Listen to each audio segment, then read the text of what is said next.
Okay. Ready. I'm ready.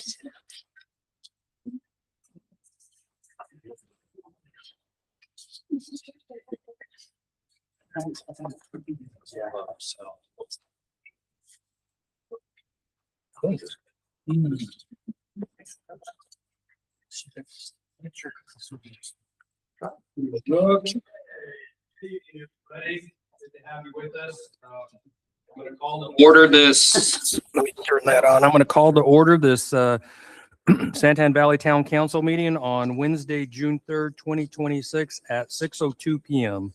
And we're going to have a roll call. Mayor Schnepp, Present. Vice Mayor Hudgens, Present. Councilmember Hunt, Present. Councilmember Jenkins, Councilmember Oaks, Present. Councilmember Tyler, Present. Councilmember Wolfert. Present. We have a quorum. Very good. We're going to move on to our Pledge of Allegiance. I've asked Councilmember Oaks to lead us in that.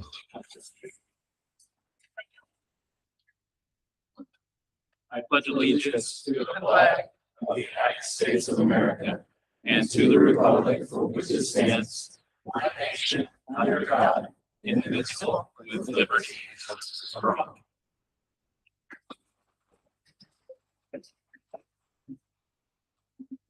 Okay, we're gonna have a excuse me. We're gonna have a invocation. Sorry, not a benediction, an invocation given by Pastor Cliff Daly from the Flatiron Church. If you would come forward, and thank you. And for those who want to participate, please do so. You bow your heads in prayer with me. Almighty God, from whom all thoughts of truth and peace proceed, we look to you in this time where Jesus said there would be wars and rumors of wars. And as our nation is moved by that, what seems to be weekly in the news cycle, please just continue to give wisdom to these leaders here for our town, especially in a season of soon-to-be transition. Please give them wisdom, peace, guide them with your pure and peaceable wisdom. And for all those who look to them for counsel, as there are many decisions they make, give them energy, give them happiness. It's something we may not always ask you for. And we're so thankful for this group of leaders. So please continue to bless them and all the work they do. For those who have retired, for those who have even gotten home to you, but also those who are unborn, and they are thinking of the future for them. We ask for your blessing and your leadership. In Christ's name we pray. Amen. Thank you, Pastor Daly. Appreciate that. Okay, this is going to move us now to item number 4. This is mayor and council members may present brief reports of current events. This is only for information. Council should not propose, discuss, deliberate, or take legal action on the information presented. And we'll do like we've always done. We'll go down the line. Councilmember Hunt. Nothing to report tonight. Thank you. Councilmember Jenkins. Nothing to report. Councilmember Oaks. Nothing to report. Councilmember Tyler. Report. Councilmember Wolfert. I just want to draw everyone's attention to the our friends of Rural Metro having a push-in ceremony this Saturday. Our new fire truck with Santan Valley emblazoned on it. Again, a time-honored tradition. It is this Saturday, June 6th, from 8 to 10 a.m. Over at their fire station on 911 East Hunt Highway. 911, love it. But we do have flyers out in the front, so be sure you grab one. And that's it. Okay, thank you, Councilmember. Vice Mayor. So July 1st is coming up, which is our operational independence. And the town has put together a great event at Poston Butte High School that will be happening on July 1st. We have our council meeting. It'll end, and then we're going to go straight over, I think, 7 o'clock, correct, on July 1st. And as I was reflecting on this big moment for our community, it made me think of my espresso machine at home. And Who's your espresso? I've got this espresso machine, and I'm tinkering with it, learning how to utilize it and all this stuff. And most recently, all my coffee started coming out sour. And I'm like, why is this? Why is it that my coffee keeps coming out this way? And if you know espresso, you know that it's a science. It's not something that you can just kind of mess around and adjust. But it's a specific science that you have to get right and dial in. And I realized that the beans that I had were sour. I had gone through this whole process trying to figure out what the issue was. And as I think about July 1st coming up, you have a town that has set a foundation where it's not going to have sour beans on July 1st. It has really set a foundation for future generations. And there's going to be a lot of things that don't go right in our future after July 1st. We're not going to be perfect, but I think about the foundation that was set in this first year is a really important thing. And so just if you want to come celebrate and think about, hey, reflect on this last year, and then going forward, we're going to need the citizens to be engaged. And this is a great way to draw our community together and to really march towards the future together. Yeah, thank you for that. That's we might as well get the word out now, right? We're less than a month away from that. I do have an item here. This is coming from District 2 office, Mike Goodman. There's a need in our community. It's called Stuff the Bus. And there's a real need for the schools in our area for the students to have all kinds of type of materials coming up for this next school year: backpacks, pencils, paper, graph paper, just all kinds of things. There's a whole list here, and it's happening for the month of June. And so I want to get the word out to help them, because it does help our youth in our community who are going to various different schools to have the opportunity for us, if we are in a position to be able to donate some of these items, it would benefit them greatly coming, because there is a need. Excuse me. It could be 1,000 to 4,000 students that would be in need of this. There have been some budget cuts in some of these school districts, so that is playing into the shortfall that our students are seeing. So you can reach out to Haley Studebaker from Mike Goodman's office. She's the one leading it for District 2, and you can find more information. She has a flyer and everything out. The donations, like I said, will go through the month of June to July 1st. And so if you guys can spread the word, and if you're in a position, like I said before, to help donate, that would be great for these students in the Santan Valley area. So appreciate that. And I think that's all I'm going to have today. So with that, we're going to go to the town manager's report. This is information item only. Council should not propose, discuss, deliberate, or take any legal action on information presented. And we'll turn the time over to Brent. Mr. Mayor, Vice Mayor, members of the council, members of the public, thank you for coming out tonight and being part of our democracy. The council just made it a lot easier for me to go through my list, because a number of the things on my list were already talked about. So thank you for that. Unfortunately, the ones that I have are boring. So bear with me. I wanted to make sure that I gave the council and the folks in the audience and those joining us online an update on our implementation for our software. Staff has done an excellent job working very hard to get the systems in place to be operational on July 1st. We've already run one successful payroll with the finance software, and now we're on to the second. Gabe ran it today. In terms of finance, the items that we're still working on are general billing, cashiering, and fixed assets. In terms of our technical side of the house, engineering, planning, building safety, they're working on implementation of what's called the EPC. So that's the permitting and payment software with respect to when customers come in on July 1st and need to pull a permit or make an application. That's going along very well. And then after July 1st, we'll have a couple of stragglers that'll need to be implemented, which is business licenses and timekeeping. We're on manual time cards at this point. Some key dates to come: the development impact fee study, which we're going to have a public hearing on tonight and a presentation. June 17th will be the first adoption. So please come out if you want to see how that vote goes on, July 15th, not June 15th. July 15th is when the IIP land use assumptions are approved for the DIF study. The town fee study public hearing is on June 17th. That's our next meeting. Election publicity pamphlets will be going out on June 16th. The model city tax code will come before the council on July 1st.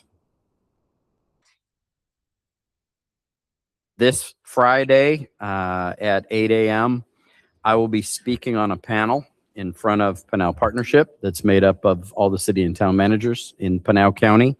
I did get notice yesterday that it's sold out, so if you wanted to come, it's too late, but that's at Robeson Ranch, 8 a.m. on Friday. We got a bit of good news this week to share with the public in that the Arizona Department of Revenue has provided us with a new number in terms of our expenditure limitation. As I've explained to everyone before, state law from the 80s that's intended to control how much money cities can spend. Our previous number was 79,146,000.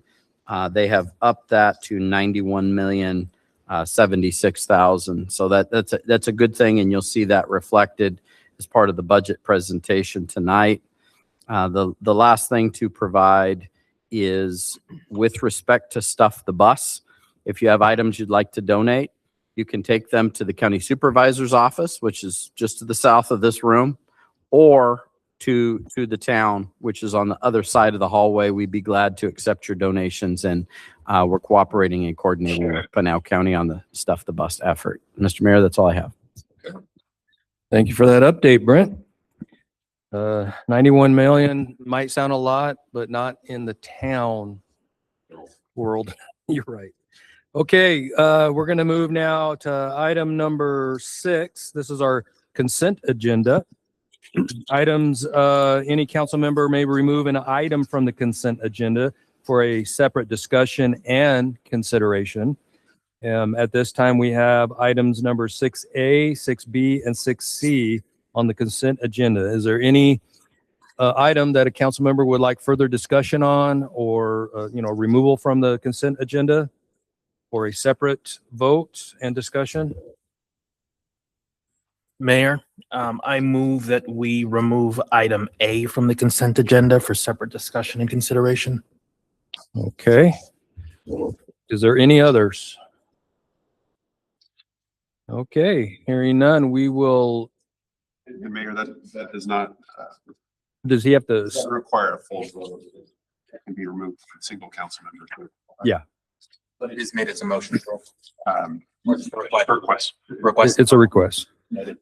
So we're going to move forward with items number 6B and C, and then we'll come back to item number 6A for further discussion. So do we want to do the consent for those ones first, or wait till after? Go ahead and go with those ones first. Typically, you would approve Yeah. the 2 consent items and then hear the third case. Okay, so with that, we have 2 items on the consent agenda. Is there a motion from the council, or what's your pleasure? Mr. Brad, move that we approve or move forward with consent agenda B and C. In item 6. Okay, we have a motion. Is there a second? Second. Councilmember Wolfert? Sorry. We have a motion and a second. All in favor? Aye. Any opposed? Councilmember or Vice Mayor did say in the yay.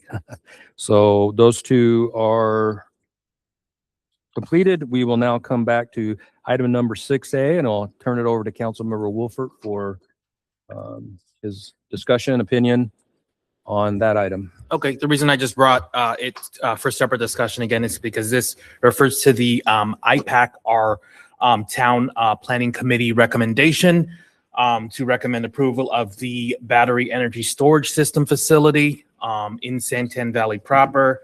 Again, just because I've received the numerous questions, just wanting additional information regarding the endorsement. So just feel like this would be a proper venue to be able to get some of those, concerns allayed. Because again, I know as a town, we, and in America in general, when it comes to these types of facilities, battery storage, that does seem to gauge a lot of community interest. So we want to be certain that we've had those reasons and rationale behind why we were recommending it before we go ahead and approve it. So. Okay. Very good. I think we'll hear from staff. I would assume Gilbert's come up to the podium, and so if you could respond to that. Yes, Gilbert Olguin, Community Development Director. Mayor, Vice Mayor, council members, thank you for having me. We put this presentation from the applicant here just in case there was some more questions. Typically, I told them when they had called that sometimes they get pulled off consent because they do have questions, concerns in regards to the use and the batteries and all that. Now, if you'd like, I can walk through the presentation, or if you have specific questions in regards to anything about them, they brought their team here to answer those specific questions. How would you like to do this? Yeah, really, and I've done a little bit of reading, but again, this is more so an informational piece. But really to focus on the pros and the benefits. Again, we do know that during the summer, at least from my understanding, there is a huge stress on the grid. So what this does is help alleviate that by creating a storage of energy in the event that, again, we become challenged with electricity. So long as we can communicate that to the community, understand that, again, there is a reason why this is a value plus. Fair enough. So I'll have the applicant answer those specific questions. Yes. So they came specifically for that. Please have them come forward. Hello, my name is Matthew Luck, 2620 West Summerside Road, Phoenix, Arizona. I work for Plus Power. We are the developer for Copper Basin Energy Storage. So you are absolutely correct. Yes, there is a huge demand for power. And how batteries work is that generally there is a larger demand in the afternoon hours when everybody returns home, turns on the air conditioners, and there's a huge surge of demand. And so where batteries work is that throughout the day, they store energy. It could be renewable energy, solar, wind, whatsoever. But there's generally a lower demand for power during the day when everybody's at work. And that energy is stored into these batteries. And then at the end of the day, when there's that high peak demand, and for many of you, you're probably in SRP time of use. I am on my bill. It's because there's a huge demand for that power. And so that's when the batteries then discharge their power into the grid. And that saves on SRP from investing in larger infrastructure to generate power during those periods of time. And so, yes, they just store the energy when there's lower demand and then discharge it when there's a greater need for that in the day. And they're also used for emergency purposes. If there's a downturn in the system, that energy can be put into the grid. So again, I just want to reiterate again, this is a mitigation measure. This is to prevent potential blackouts given population growth, given demand increased, higher temperatures. Again, any endorsement of this is really tied to that we're really looking to want to get ahead of any types of problems that may occur in the future due to the residential growth in the neighborhood. So thank you very much for that answer. Absolutely. I have a question. Now that it's opened, so can you explain to us why this area right here is so appropriate for a BESS system? Sure. That might help clarify. Absolutely. So for those who aren't aware, you can see on this exhibit here, that is the Copper Crossing Solar Research Facility. It's actually owned by SRP.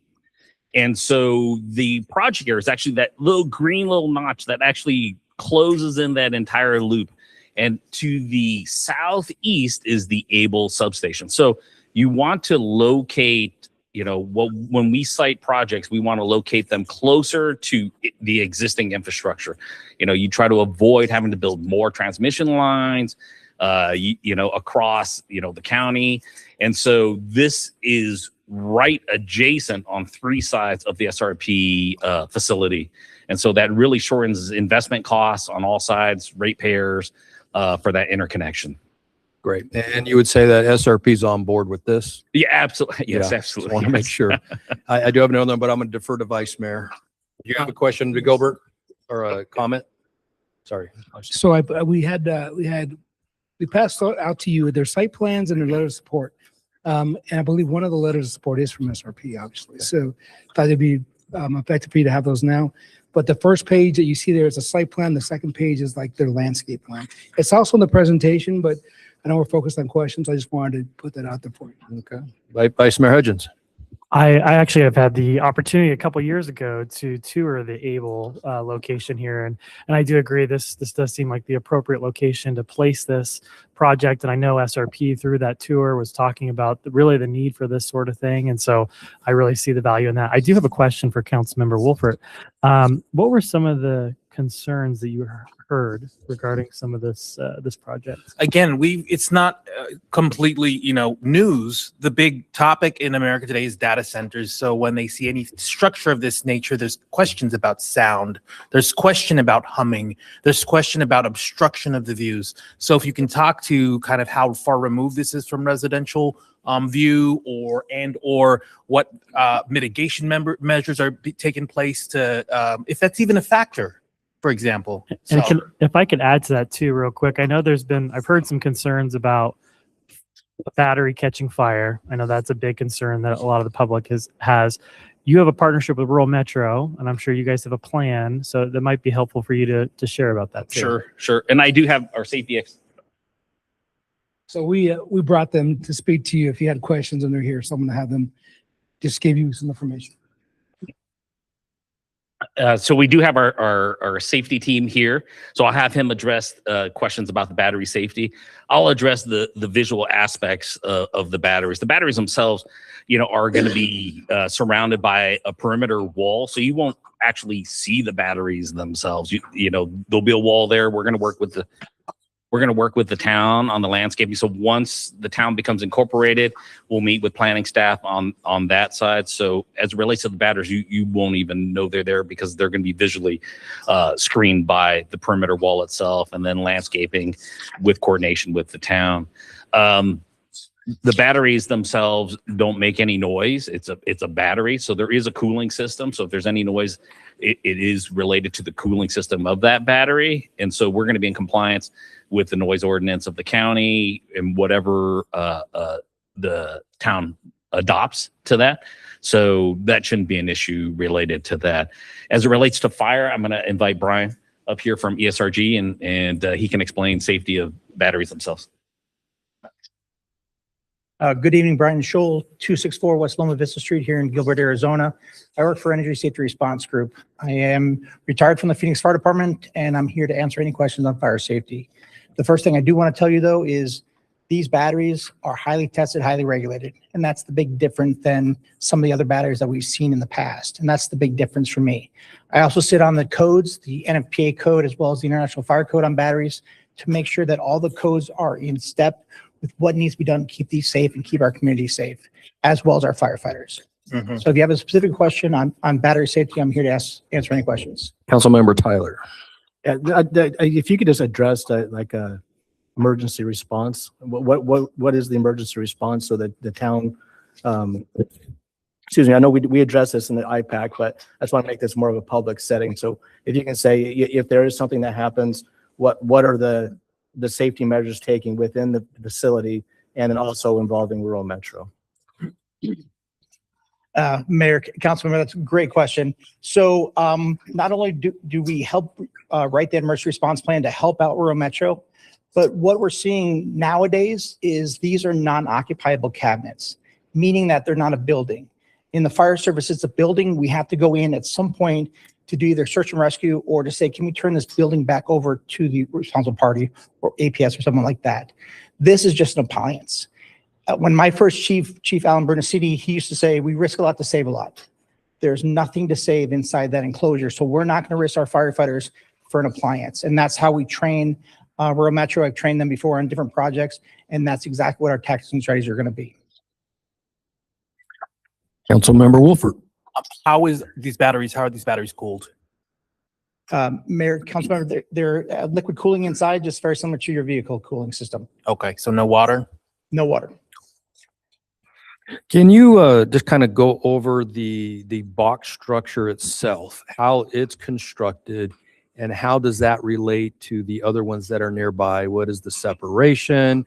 What happens when there's a fire? What do you do? What's your response? And just so that we can know kind of like within one of those rectangle squares, what's in it and how does it burn itself and all that? Yes, Mayor, council members, this is a great question. So when you actually open up the doors, I don't know if we have a picture in this slide deck, but once you open up the doors of those enclosures, it's just racks of batteries. And it starts off at a single cell level, so kind of like a AA battery. Then we put it into a module. We put all those modules into a rack, and then we put them into the entire enclosure, and that's kind of how you have that battery system. And we do large scale fire testing on these enclosures, and that's how they have to get listed. So if you don't pass your large scale fire testing, you don't get listed by UL, and therefore you can't by code install them. So what the testing shows us is that an incident inside one enclosure will basically stay at one enclosure and basically consume itself. And that's exactly what we want to do. And we don't need to do any kind of intervention because that's how they're designed, how they're tested, and how they're listed. And what's the separation between these units with another one? Mayor, council members, the separation is based on large scale fire testing. So we actually put a battery and we make sure that goes on fire and see, okay, what is the heat that we get around it? And how close together can we put these? It's all based on large scale fire testing. What's kind of a general feet away? Normally you have about 10 foot in between the opening of the doors, just so you can get like forklifts and other machinery in, but they're usually back to back on the back ends. Okay. So on parts of it, they're not butted up right to each other, except for maybe the back end is what you're Yeah, saying. you usually have two butted up on the back ends, but you have to be able to open the doors and actually get some, work done. Okay. I might have another one, but I'll defer to Councilmember Jenkins. One question may or may not be about safety, but is there any upwind or downwind of heat generated that will make the neighboring vicinities any like 3-4 degrees hotter? Mayor, council member, I've not heard of that. It has a thermal management system inside, so it's keeping it cool, just like you do your car.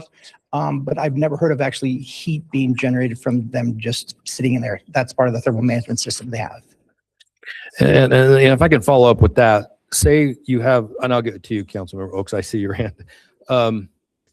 If there's wind and you have a battery that is burning, what is the toxins that might be in the air as opposed to, say, a house burning and whatever, so that people have an understanding of what's getting out there in the air?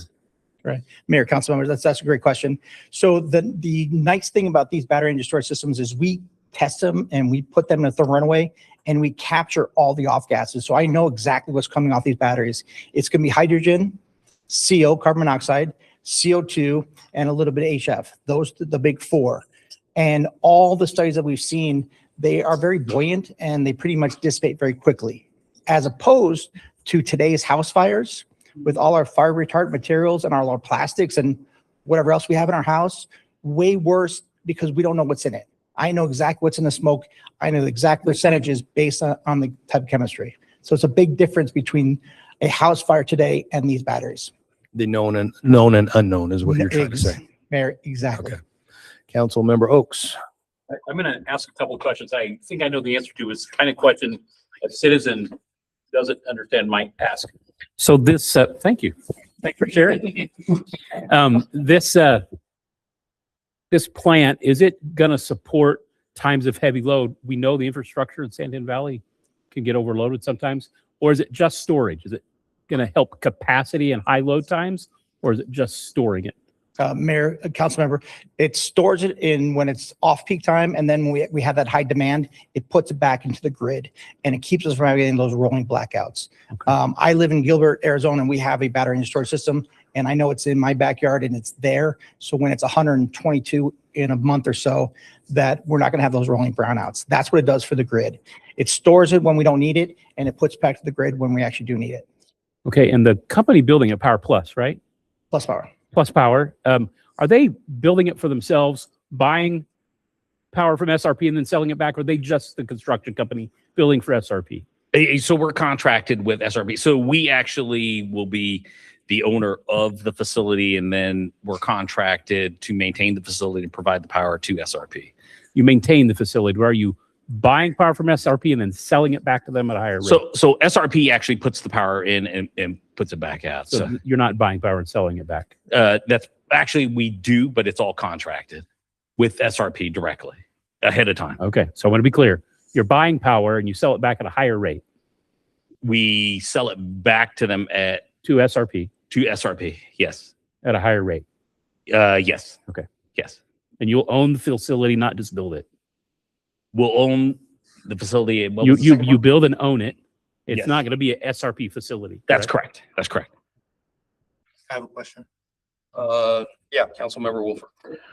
Real quickly, so again, does the creation of this facility, how does this either stabilize and or save our residents money?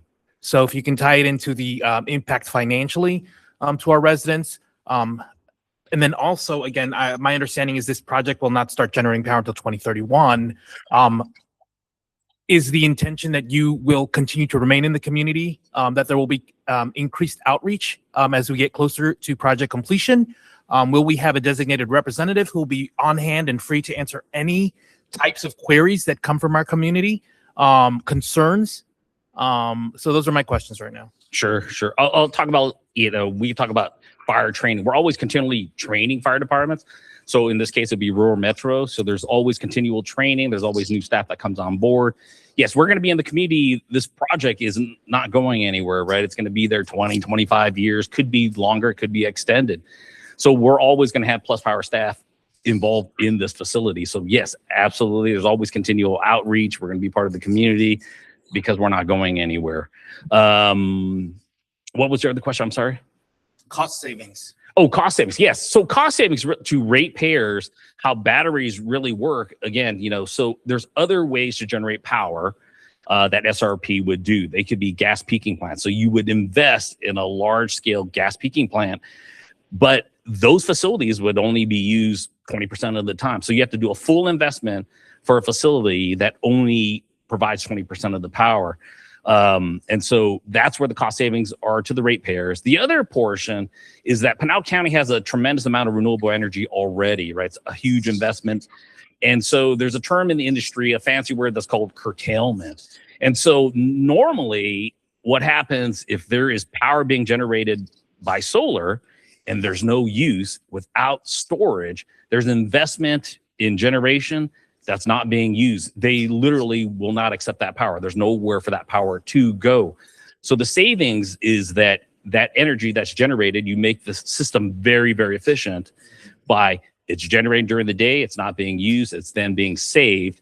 And then batteries are a much cheaper investment for ratepayers rather than providing a gas peaking plant, for instance, that generates only 20% of the time rather than a battery system. Perfect. Thank you. And that's really what my support hinges on is, again, cost savings to our residents and then also safety. So thank you for those answers. Absolutely. Vice Mayor Hudgens. Yeah, I just want to thank Councilmember Rupert for bringing this up because I have heard rumblings as well. And I think this is just a great forum just to be able to kind of put this out there in the community so the community can understand, be educated. So I appreciate you guys handling our peppering of questions. Absolutely. I have a question. How many jobs does this create? Do you have a relationship with the neighborhood that's right here? And then what improvements is this project bringing either to that neighborhood, the roadway, sidewalks, as a result of the construction of this project? Sure. So the construction itself, probably about 120 jobs. It's not this project is similar to a substation. So it stores energy. So construction, probably 120 jobs. During its operational life, or probably 3 to 5 full-time technicians. That's part of maintaining and making sure these facilities are safe. There's probably 3 to 5 technicians that are on site during normal business hours, maintaining all the facilities. So it's a very low generator on that side. It will be generating taxes that will be going to the town, to the county as well, but has a very low demand for public services. It doesn't generate school costs or anything like that. Doesn't have any residents in that aspect. As it relates to improvements, that is something that we are going to work with the town. So, today is a zoning discussion, but we still, after July 1st, we still have to work with the town in regards to what we're going to do for landscaping, the beautification of that surface area. So there's still more to come. This is just more of the county aspect of it. And then, we'll continually work with you as a partnership with that after July 1st, once you guys get incorporated. And sorry if I missed it. Do you have a relationship with this neighborhood here? Okay, so we did do a notification out to the neighborhood. We did have 3 visitors to the neighborhood meeting. It was one adjacent property owner and then some 2 other interested parties that had shown up. But we have not had any other contact with the neighborhood. But obviously working with the town after July 1st, I'm sure there's going to be more interaction as we work with the design, as you're asking about the landscaping and those types of features, as we go through site plan design with the town. And those current neighborhood is directly adjacent to the solar part of it, the farm, not the. Correct. So all four sides of us, right? So Yeah. on three sides of it is SRP. The north side is vacant farmlands. Okay. Councilmember Oaks, did you have a question? I thought I saw you motion. Just want to clarify. So any cost of the citizen shows up in their power bill through SRP, not an additional cost anywhere else. Right. Everything is being handled through SRP. SRP, okay. And I think I may have misheard. You do use water to cool them, but later I thought I heard you say no water. No, there is no water. This facility, the only water that's being used in the facility would be towards the toilets for the 3 to 5 technicians, and maybe where they flush toilets and things like that. Right. Thank you.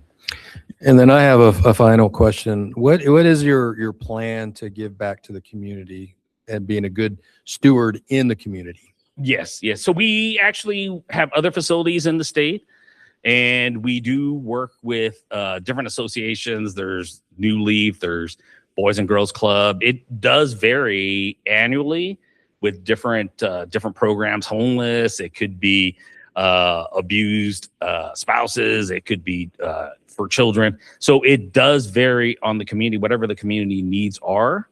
So, I'm sure Santan has its own various needs. And, again, we're happy. We always do. And we're happy to work with you on identifying what those needs are so that we could target and help out the community the best way we can. So it sounds like we'll have some further conversations as we get down the road on what can you guys do to help Santan Valley? And I have an additional comment, Mr. Okay. Mayor. Yeah. So just the best way you can be a partner, of course, is to share information, transparency, answering questions, responsiveness, and ensuring that citizens have access to that information. Again, I like the idea of resiliency. I like the idea of lowering everyone's electricity bills. But again, at the end of the time, it's how quickly you can get those answers out. Absolutely. And then so we can just to understand that the purpose of this vote, again, is just to be a town endorsement. This by no means, really impedes the formal process that goes on at the county. Again, so this is a recommendation. Understand if there are additional concerns, those can be taken up with the county, which will ultimately approve this plan. Right, correct. Okay. And we do have a website, the Copper Basin Energy Storage website, so folks can directly email us through there, and we will respond to those. And I think I mentioned it before at IPAC meeting that the county had experts come in and talk about BESS systems. And I think that was the November 12th, 2025 meeting. They had a work session that they had some discussion on these battery systems that is very helpful and beneficial if the public would like to go look that video up and get the more of an explanation and detail on the burning and how they dress and everything. So I think that would be a good thing to have. Okay, any other council members? We'll go to Council Member Hunt, and then we'll come back to Council Member Oaks. Thank you, Mr. Mayor. I got a question about for the future as Santan Valley continues to grow. Lots of more people, more businesses. What's your plans for the future to help to scale up for the deficiency in power over the next 25 years? Sure. So that is kind of related to SRP. So we're not a power provider. Is this more of is this facility scalable? I guess or it would be more of a we need a separate location to for that extra power down the road. Yes. So this battery facility is actually planned for the future growth, in existing. We do have some limited capabilities to expand, but battery technology can improve, the capacity and holding. That's absolutely possible. But right now, it's a relatively small site. So we do have some possible future expansion. But at this time, no, there's no plans for expanding where we are right now. Okay. Thank you. Councilmember Oaks. Okay. Any other council member? Okay, hearing none, we will now return our item back to a motion. if there is one from the council. Mr. Mayor, I move to, that the town council move forward and recommend, recommendation of approval to Pinal County Board of Supervisors for a non-major comprehensive plan amendment. Or is this the right one? There are three entitlement cases. So in your motion, council member, if you'd like to refer to the three or just generally. We already approved two, so I just need to approve the one, correct? It'd be the three. No, they've already. No, we approved two. Yeah. So we would come back to Sorry, what I'm That's saying is good. there's three subparts to item. three different cases. 6A. There are three cases. Yeah, there are three. So they would recommend three different motions. Or I would suggest you can combine it into one. okay. Councilmember Tyler, you can do that by, if that's your desire, by reading the case numbers or simply saying the case numbers as referenced in the agenda. Okay. I move to approve with a recommendation to Pinal County Board of Supervisors with the case numbers in the agenda for consent item 6A. Is that good? Okay, we have a motion. Is there a second? We have a motion, a second by Councilmember Jenkins. All in favor? Aye. Any opposed? Okay, ayes have it, motion carries. So that will get us through our consent agenda, and that will take us down to item number 7. This is a public hearing. This is on a proposed land use assumption, infrastructure improvement plan, and development fee report. This public hearing is regarding the town's proposed land use assumptions, as stated, and the development fee report. The public hearing provides opportunity to review the proposed plans and fee structures and ask questions and provide comment to prior council consideration of adoption. Council discussions, no final action will be taken at this meeting. And we will turn the time over, please. Thank you, Mayor. I'm Ben Griffin with Tischler Bice. I was here, I believe, in April. We did a work session.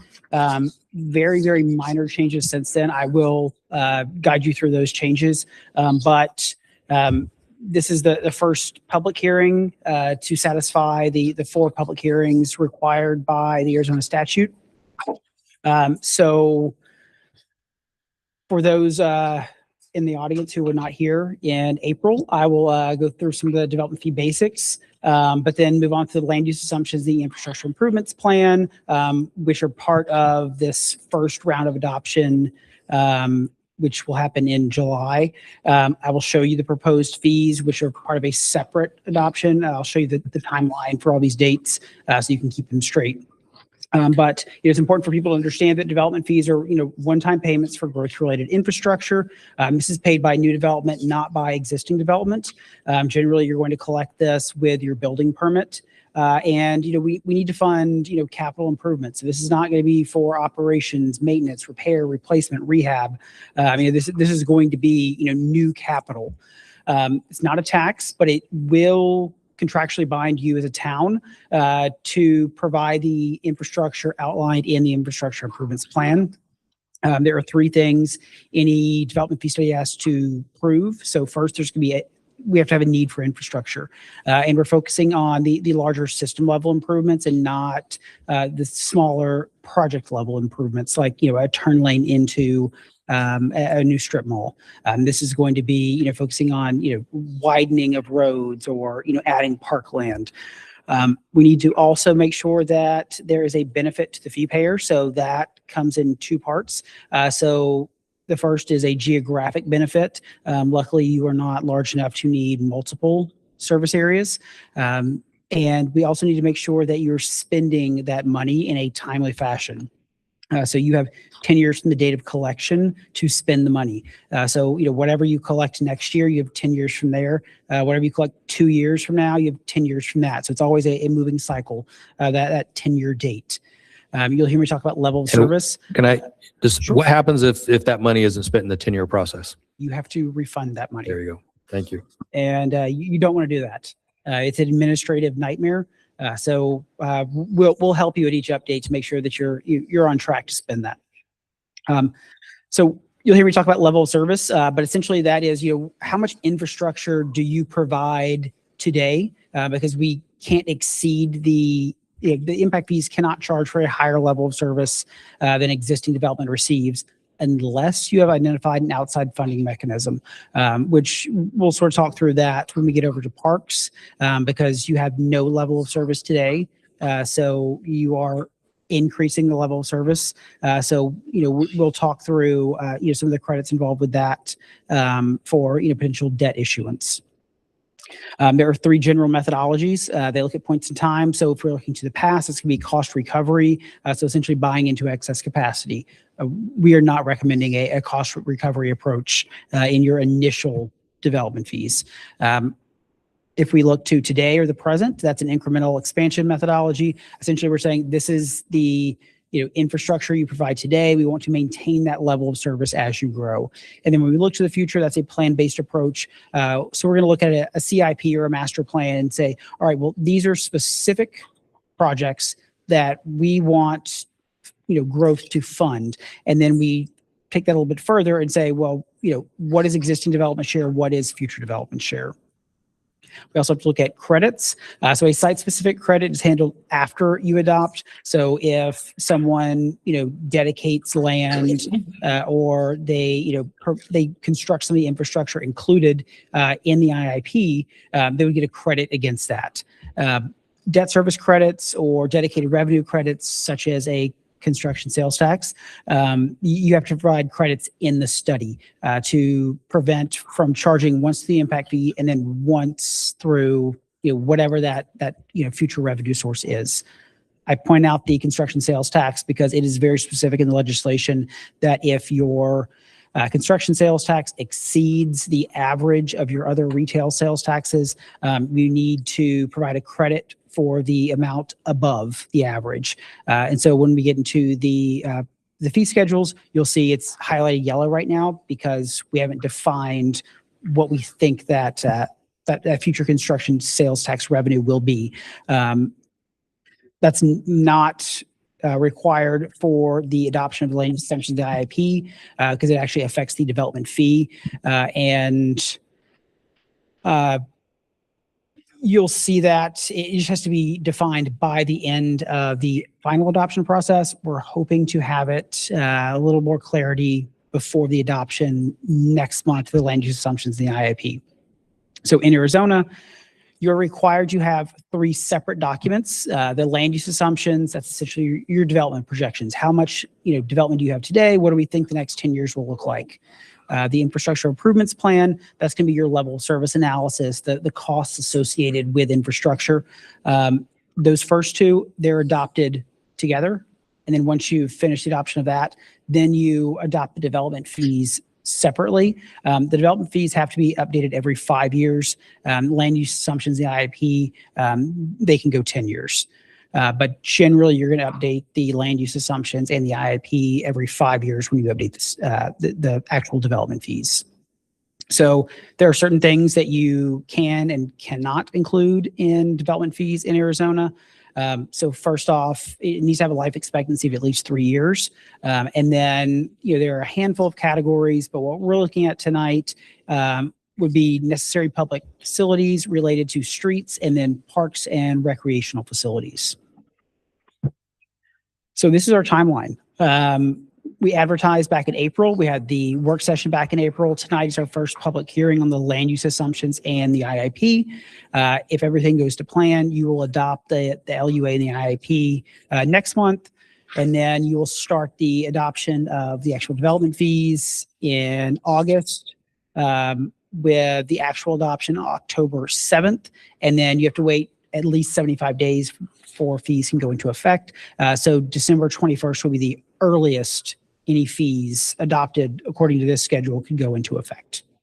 So any questions related to the methodologies, Arizona impact fee law, anything like that? I have a question that brings me back to when you were talking about construction fees as it relates to those impact fees. They can't be the same, correct?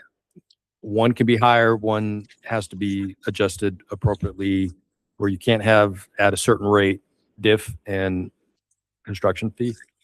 Am I right in that thinking? So your construction sales tax rate can be higher than your average, but Arizona impact fee law just says if it exceeds the average, then you need to Okay. provide a credit against your impact fees for that overage. Got it. Brent. To simplify, the decisions on the model city tax code and specifically construction sales tax are going to govern what our fees look like in the diff study. So the actual control with respect to that is in the statutes that relate to diff, irrelevant in terms of the sales tax rates. And the way that works is any construction sales tax that's adopted by us that's over 2% needs to go into the consideration as essentially a discount in the development impact fees that are enacted by this board. Hopefully that's helpful. Yes, that was. Thank you. Okay. All right, so we'll move into the land use assumptions. This slide at the top shows essentially it's population density. So different residential units have different occupancy factors, and on the park side, we're using this because we allocate cost per person, and so based on census data for the Santan CDP, which is the most recent data available. Hopefully by your next update, census will have caught up and it will actually be Santan specific, but generally this is the area that is roughly Santan Valley. But basically it's saying, a single family unit on average is going to have about 3 persons per housing unit, and multifamily unit's going to have about 1.9 persons per housing unit. Mobile home is going to be about 1.5. So, we need to make sure that fees are proportionate to demand. So, if we're charging per person, then a single family fee will be higher than a multifamily fee, which will be higher than a mobile home fee, because the number of occupants at that site or at that unit is really what's driving demand for the park infrastructure.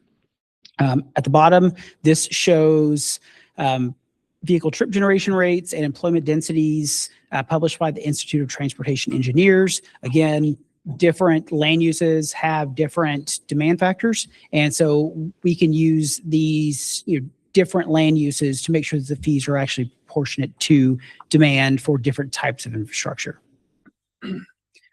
Right, so this looks out 10 years. So based on Maricopa Association of Governments socioeconomic projections, your population should increase by about 17,400 people over the next 10 years. That translates, into about 6,000 additional housing units. On the non-residential side, we're looking at about 1,800 additional jobs. And when we convert that to floor area or square footage, it's just over 1 million square feet of non-residential development over the next 10 years. All right, so we'll start with Parks and Rec.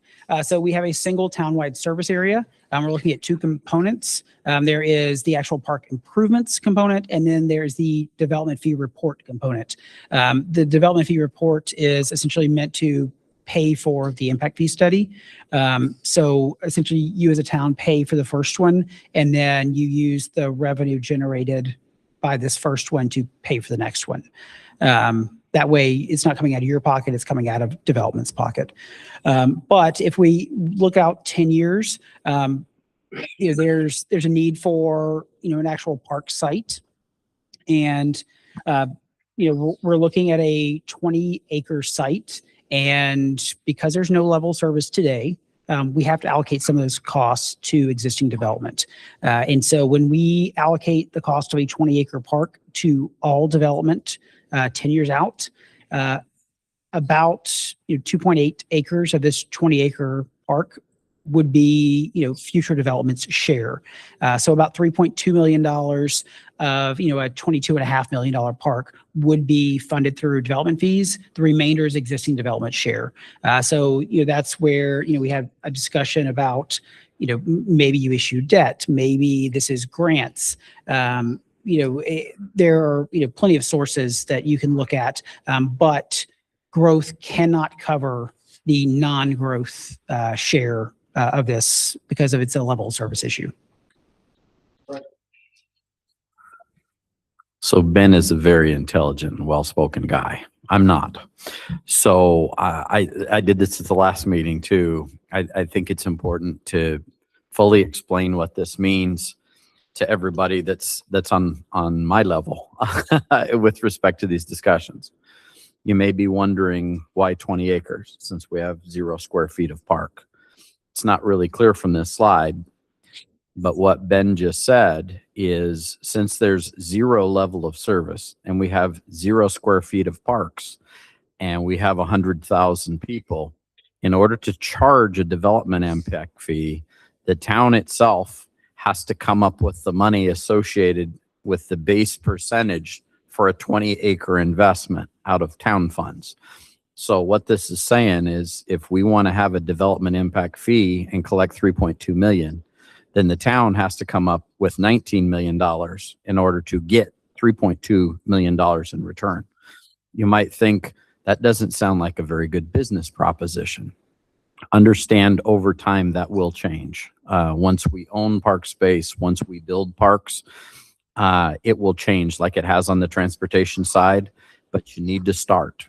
And this is the way that we start, is starting the development impact fee program now, showing we can be successful with the use of those funds and that we can deliver it within 10 years. And then it gets easy and has an opportunity of a more equal relationship in terms of benefit over time. So I just wanted everybody to be clear on that. Thank you. Thanks, Brent. So I mentioned, one slight change since the April meeting. We had some questions about, what's included with the parks. So we received the, cost estimates from Pinal County Parks, and this was actually a park that was in discussion with the county's update. And, we moved it out of the county once it was clear that, Santan would incorporate. And so we were using that as a proxy for, a future park. Because we had some, stakeholder questions, I reached out to the county. They gave more detailed information. We made a slight adjustment. You can see that the cost per acre decreased from 1.13 million an acre to 1.12 million an acre. That's really the only change. And then we did want to clarify that this does include the acquisition of land and the improvements to that land, which was not clear in the previous presentation, but this does include land and improvements. Quick question. Sure. Does the land have to be owned by the town or can it be leased? I am going to turn that question over to Alan. I've been through this before, so I'm gonna give it a shot. We could not use development impact fees to lease land. And I don't believe we could expend development impact fees to build permanent improvements on leased land. The easiest way to look at it is in order to improve our future financial aspect, as I just explained a second ago, it's very important that we own land. Because once we own land and once we start doing improvements, we're then making up for the lack of investment in parks in the past. And then we can truly get development to pay their share for the future improvements to increase that level of service, if that makes sense. All right. And then to expand on that, if you were not acquiring land, we would actually need to reduce the fee by $150,000 per acre, which is the land acquisition component.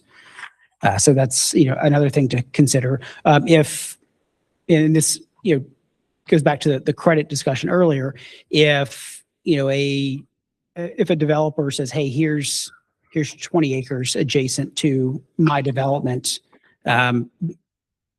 that you can use for a town site, you would give them a credit against their impact fees for that land dedication. All right, so this shows the proposed fees based on the information we have today. You'll notice, I talked about that yellow highlighting earlier related to construction sales tax. We don't know what that credit's going to be yet. But, you know, once we know if your construction sales tax credit exceeds your average retail sales tax rate, then we can, you know, calculate this credit. But, you know, if it does in fact exceed the average retail sales tax rate, then your fees will be lower than what's presented now because it is a credit against the fees. But, you know, right now, based on the data available, it's single family proposed fee is $537. As I mentioned earlier, you know, multifamily has fewer occupants than single family, mobile homes even less. So as you move down the schedule, the residential fees decrease. At the bottom, that's non-residential development. Those fees are shown per 1,000 square feet for industrial, commercial, office, and institutional. For hotel, it's per room, and for assisted living, it's per bed. The current fees shown represent the current fee and the Pinal County North Central service area today. That way, you can at least see, you know, what development that is in the city or in the town that previously, you know, would have paid a Pinal County fee would pay, and they're pretty comparable. I think a key part of this is looking at the current versus proposed. People have been paying development impact fees for parks, trails, and open space for years in Santan Valley, and there's 0 square feet of parks. This is one of the reasons why folks voted to form the town of Santan Valley, is so we have local control and can control our own destiny and financing. So this just highlights that point of why that was an important decision. And that the dollars stay here and not go to other parts of the county.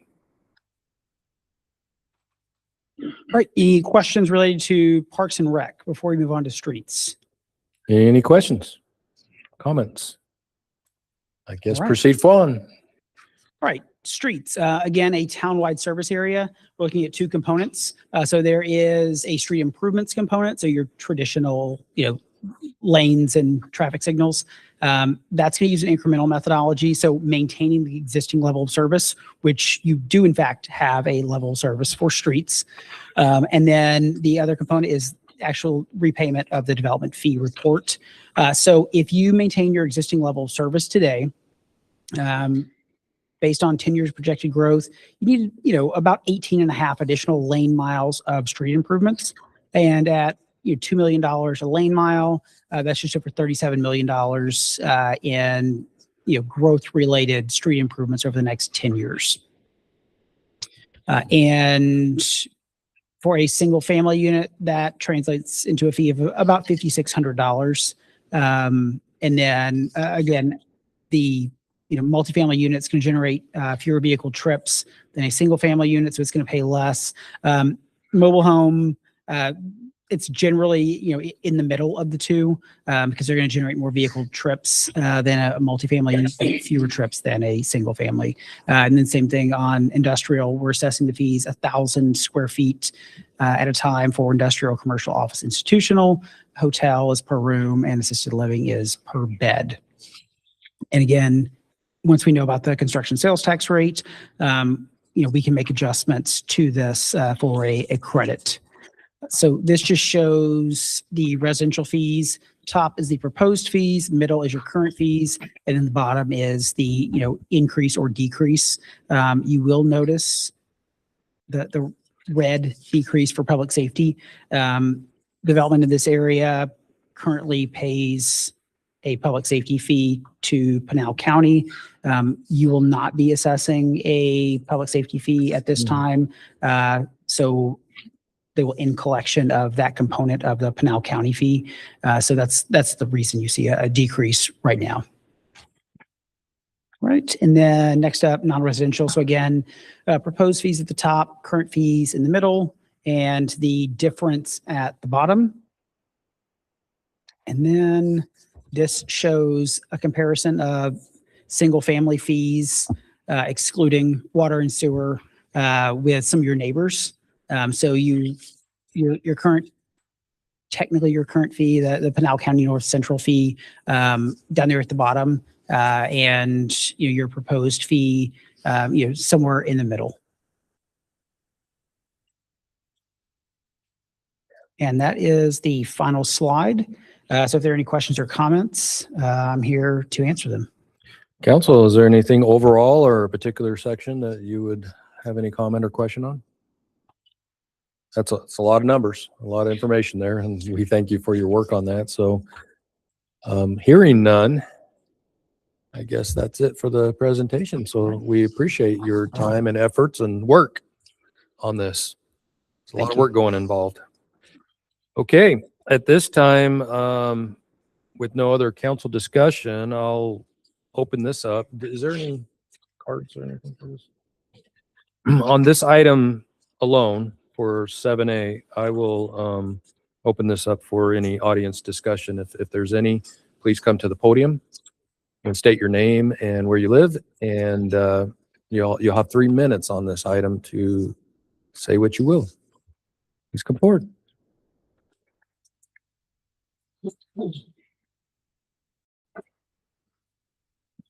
Hi, my name's Karen Money and I do live in Santan Valley. Just one question, and it's kind of a concern. It seems to be, what if the growth is way off? In this particular presentation, my humble opinion, I feel it's way under for 10 years, but how is that going to affect fees, especially with the roads going forward? Tyler, you and your smirk. So I'm just really concerned on how that affects the numbers going forward. Will we be short if we end up with way more people? Because we know the number of houses being built. So that's all I had. Thank you. And I just want to preface that when there's comment from the public, we'll have the comments first, and then we'll close that section, and then we'll come back for any answers or discussion on that one. So is there anyone else in the audience that would like to come forward? Please do state your name and come to the podium and state your name. And is this the right time to ask about fees for yard sales? okay. Okay, is there anyone else in the audience? Anyone at all? Okay, seeing and hearing none, I will close that portion of the public comment, and we'll bring it back to council or to staff to respond to the question that was just asked. Brent. Excellent question. Having done this for a long time and worked on a whole bunch of development impact fee studies, it's actually a very interesting relationship mathematically with how this occurs. You want to make sure that you don't underestimate your growth. You want to make sure that you don't overestimate your growth. In reality, if one looks at that chart and says we're undershooting the mark, if you actually overestimate the growth, it hurts you financially. Ben, you have want to add some more color to that? Sure. So I'll start with streets because that's the big dollar amount. We're actually using an incremental methodology because that's saying, hey, we just want to maintain the level of service. So however many lane miles we have per vehicle mile traveled today, we just want to maintain that. So in that sense, it's based on today's level of service. So if you grow by 17,000 people, great. If you grow by 100,000 people, that's also okay because it's tied to your existing level of service. So if you grow faster, you generate more fee revenue, you build more. If you grow slower, there's also a benefit to using an incremental methodology because as we learned with the Great Recession, if you're not growing, you may not actually have the money to build. And so if you generate less fee revenue, you build fewer streets. Whereas a plan-based approach, which we're using on parks, if we're way off on that, it definitely affects the fee because if we say, hey, we actually think we're going to grow by 40,000 people, well, we're allocating more of the cost of these planned improvements to future development. So if we don't grow as much, we're not going to collect as much. You still have to fund that because it's plan based and you said, hey, this is the specific one we're going to build. If we over project, it also reduces the fee amount because we're saying here's an amount divided by a certain amount of population. So when that denominator is larger, the fee goes down. which is also why we don't want to be too conservative with our projections, because that smaller denominator makes a larger fee. Luckily, you're required by state law to update every 5 years. And, some of your neighbors, they update more frequently than that because costs are changing or, their growth patterns are changing. So there's nothing that stops you from adopting these fees, them going into effect in December and starting your next update in a year.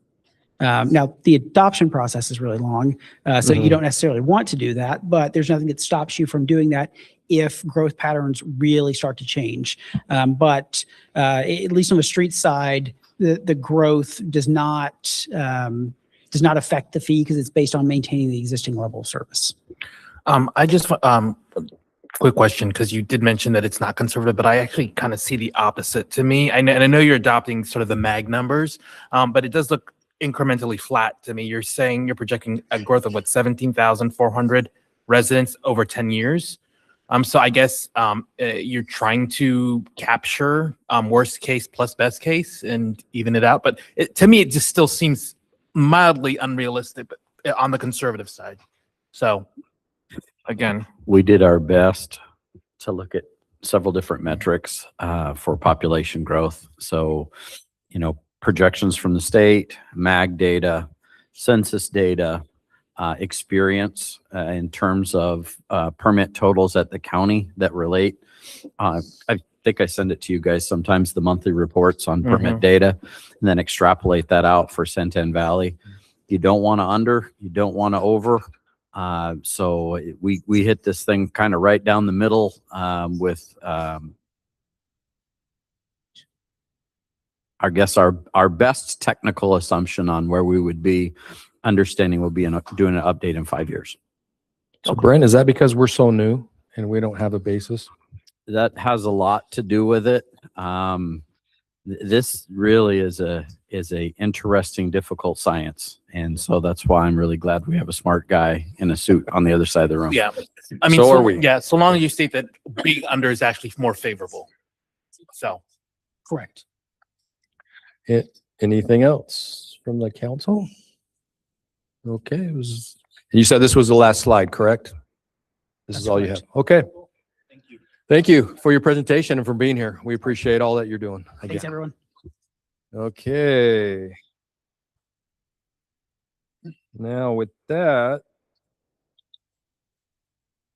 we're going to go to a presentation. We're going to go to item number 8A. This is a legislative update from the town manager, from Brent Billingsley, who will provide just an update on what's going on in the legislative world and affecting the town, and discuss any relevant developments during the current legislative session. So this will just be for discussion that may follow, but no council action. Brent. On schedule, under budget. That was a joke. Mr. Mayor, there's no report this evening. There's Really? not much moving at the legislature. They're still working on budget negotiations. So surprising. So those guys at the Capitol, what are they doing? Come on. Okay. Well, with that, before we get to the action agenda item, is the pleasure of the council for a break, or do we want to proceed forward? Okay. Forward. Here, moving forward. Okay. I just wanted to put that out there. I don't want to be the one to say, hey, why didn't you say something? Okay. This will take us to number 9, action agenda. This is 9A, resolution number 2026-29. This is adopting the fiscal year 2026-27 tentative budget. It'll be a presentation by Gabe Garcia, our town finance director. This will be a presentation and discussion and possible action to adopt this resolution of the fiscal year 2026 and 27 tentative budget. Gabe. Good evening, Time is Mayor, yours. Vice Mayor, members of the council. I do not have a suit on, therefore I am not intelligent, but I'll do my best to get through this presentation. Wait, I'm wearing a suit. What do you think? I'm not that smart. The shoe fits where it, Mayor. All right, so it feels like Groundhog Day. Every other meeting seems like we're up here for budget, and we've been on the same schedule since about April. I'm looking forward to getting this thing passed and having several months before we have to come back for another budget presentation. But nonetheless, we follow the process and we deal with the changes as it comes. So unlike Groundhog Day, there's a lot of changes that come with these budgets. We were wrapping up our presentation. Brent and I were looking at it. We happened to get an email as I'm on a training call with Tyler Technologies, and they happened to move some numbers around that we'll talk about. So it's good news. It's interesting. It makes life crazy for me, changing numbers around at the last minute, but we got through it. So what I'm going to do is go ahead and talk about this. So it's a population estimate change for the expenditure limitation. If you recall, it was somewhere around April-ish.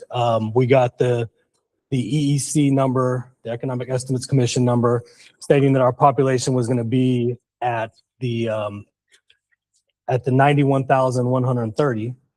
And we got news on Monday or Tuesday. Because that was the 2020 census Right. It was the number 2020 back in census 2020. numbers. They did up the estimate for the 2025 numbers and sent that to us. So that increases our population from 91,130 to 104,800, which is more representative, as we all know, about the actual people living in Santan Valley. What that doesn't do for us, though, it doesn't give us any additional state shared revenues. So it's twofold. So the Economics Estimate Commission gives you the number that tells you how much of your own money you can spend based on the 7980 calculation. But ADOR gives you money based on your population. They have not changed that number for us. In fact, yesterday, until yesterday, we were getting funded for 99, let's see, the numbers here. Sorry, as I told you, this is we were getting funding from ADOR, even though our economic estimates number was 91,000. We were getting funding from ADOR for 99,984. After we changed the number to the 91, because we thought, yay, we're going to get some more money, we can bump that up to the 91 million instead of the 79 million. Talking about the budget number, the ceiling. Overall expenditure limitation. Yeah. State shared revenues come out and they bumped us down to the 91,000 population, which means less revenue that we're getting state shared, but we can spend more of our own money. So we're getting money for 91,000, so we can spend money as though we have 104,800. So again, you can see kind of just within this week, the numbers keep changing and changing and changing. And when one number on this whole budget thing changes, it changes in like 6 or 7 different places. And we're talking even if it's $1, $5, $10, it changes everywhere. But good news for us, they're recognizing that we do have more people living in Santan Valley. We get to spend our own money that we collect. This doesn't mean we can charge more money. It doesn't mean anything about any money that we receive. It just means any money that we are already receiving, we can spend more of it up to that amount. Okay. So that was changed, number 1 and number 2 that we had. So if we get back to the presentation, this is your tentative budget. And we kind of talked about that with the manager's budget. It's kind of small. I'm sorry, but it's really hard to get that on a slide to where everybody can see. But if you look at our general fund, if you remember before it was about 55 million, it jumps up to the 66,972,000. Our special revenue fund it remained the same, as well as the capital projects fund. So the delta between the manager's budget that was at the 79,146,448 that I famously came up here and said, this is the number. It's not going to change. It's not going to change. It changed. Now this number is not going to go above 91,076,348, especially tonight. If we adopt this, we can go down, but we cannot go up, right? So even if they come up with another number tomorrow, there's nothing we can do. We can go down, we can't go up. And all that means is just that if we happen to get more money, we just can't spend it, okay?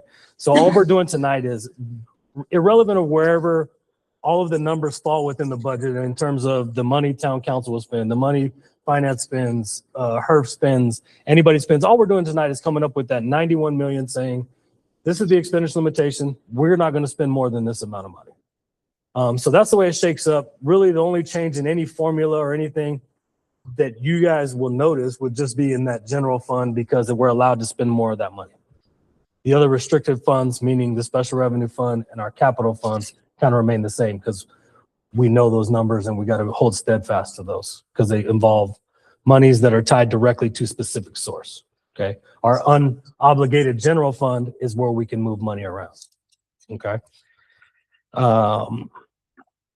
Staffing. So what we did, obviously, between last year's budget and this year's budget, we added positions, and we've been kind of massaging those positions, figuring out what the town needs, growing, trying to grow slowly, meticulously, but at the same time, being able to provide the services and get the help we're going to need for July 1.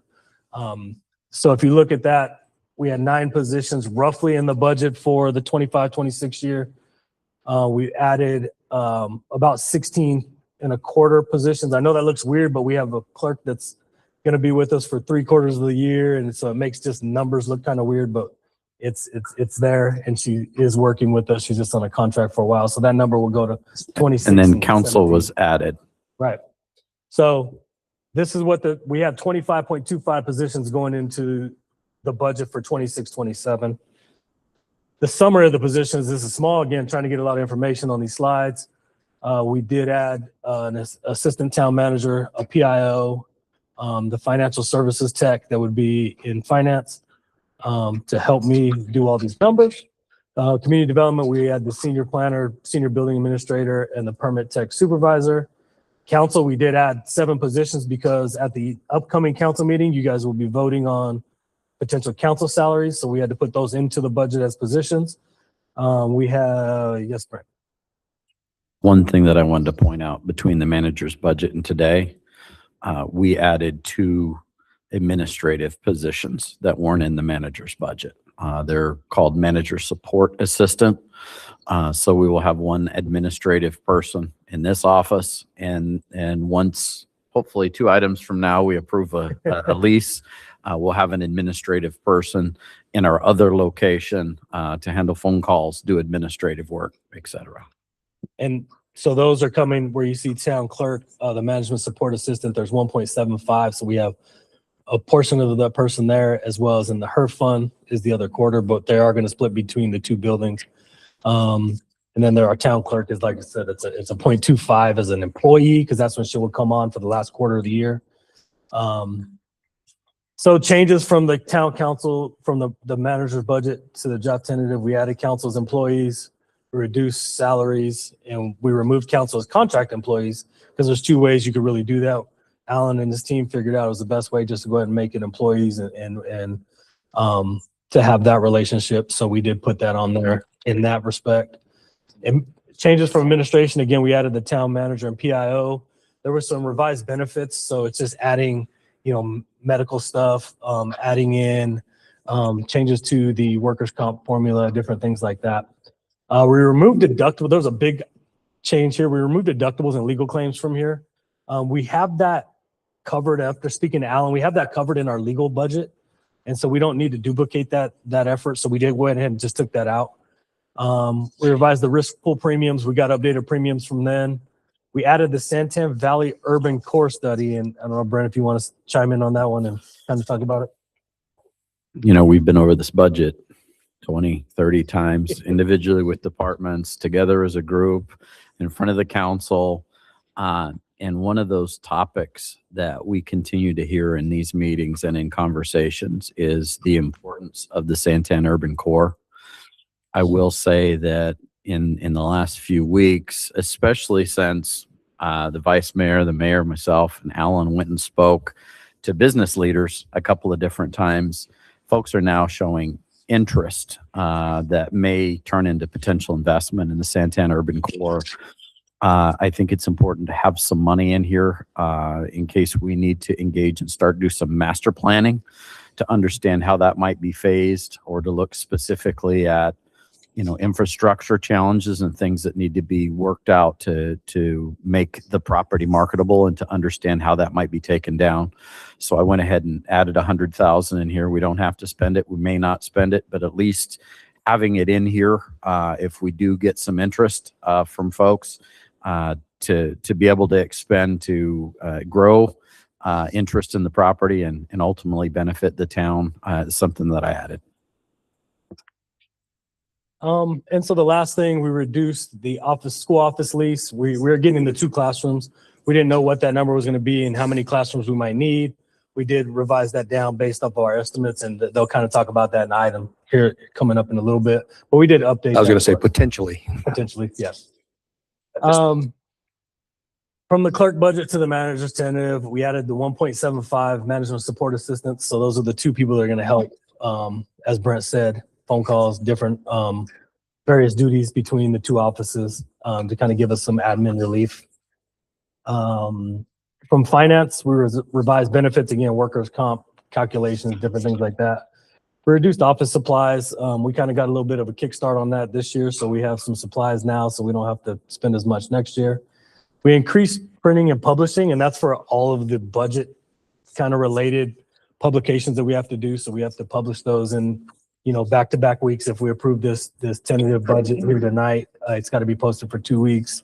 So it's just kind of those publications that we have to do. I reduced training and travel because I realized I don't have time to go to any conferences.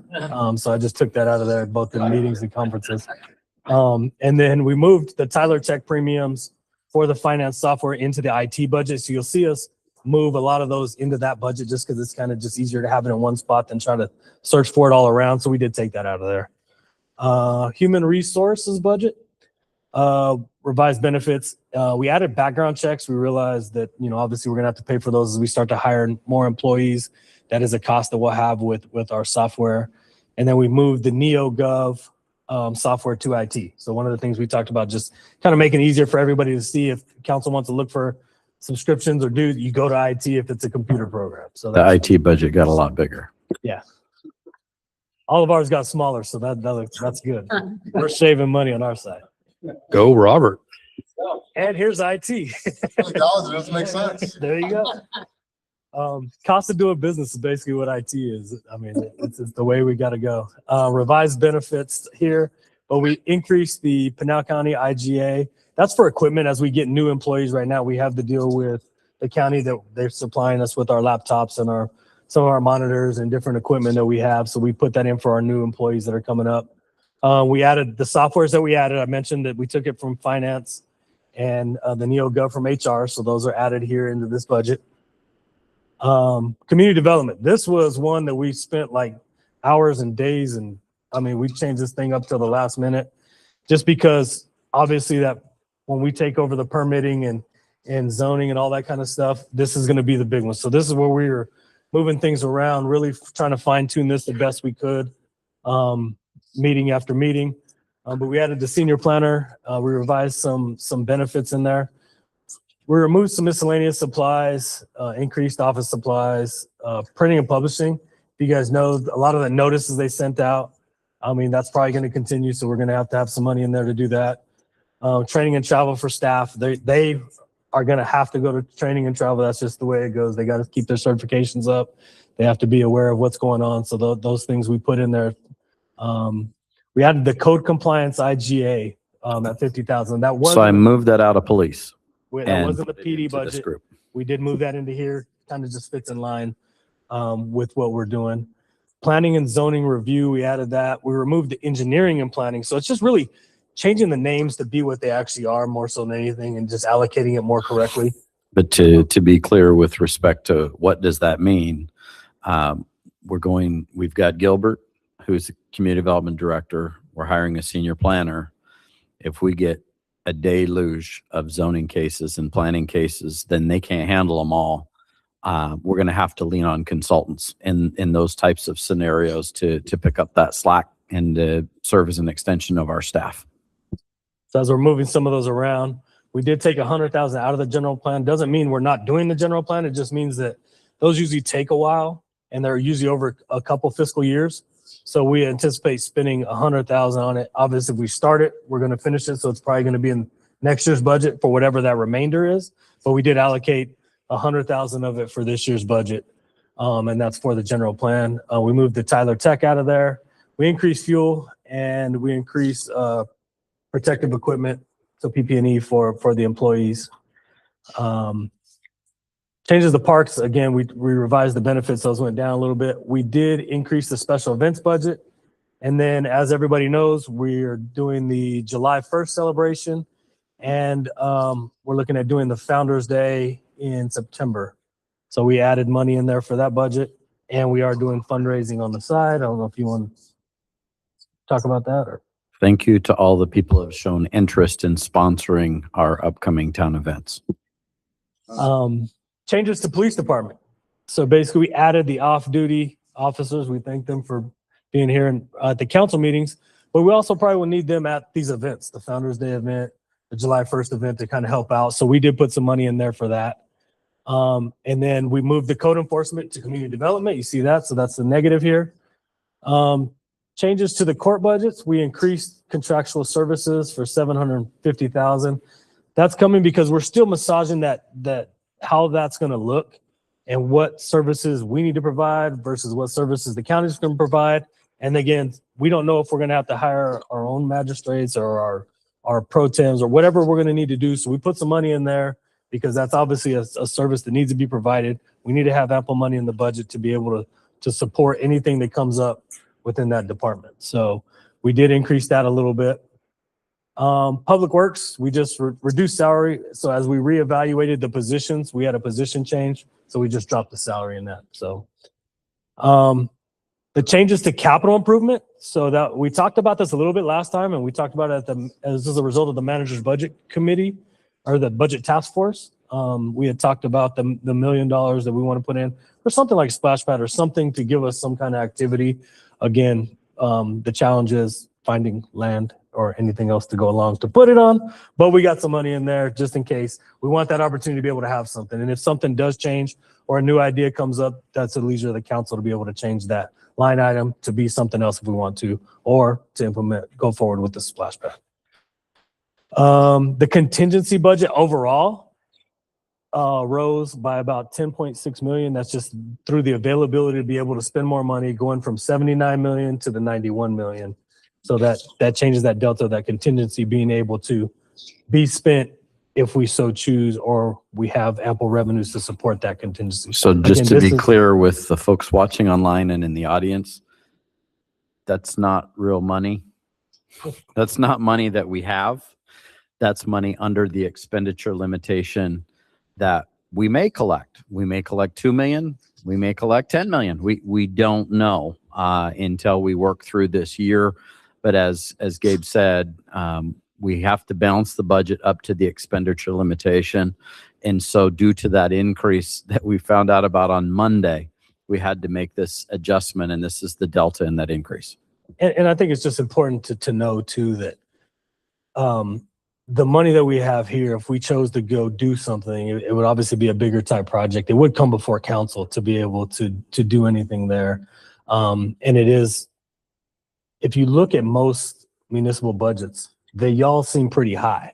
When you look at their actual expenditures, they usually spend roughly half, if even half of it. And just because you budget up to your expenditure limitation, or you budget up to the amount of money that you may need, or the ability to receive grants or other assistance that may come in. So usually those actual expenditures are way lower. So I don't want anybody to get too alarmed at like the 91 million saying, oh, wow, we're spending a lot of money. So these were the numbers that you were working on after the bump up, Yes. and you're like, oh, I got to make it balance That's in all these categories. So that expenditure item of the contingency would rise to meet that. That's where I talked about the general fund. That's where that money goes, is to be able to spend. Queen Creek's budget is over 650 million. So when we talk about 92 million, it's a spit in the ocean compared to Queen Creek.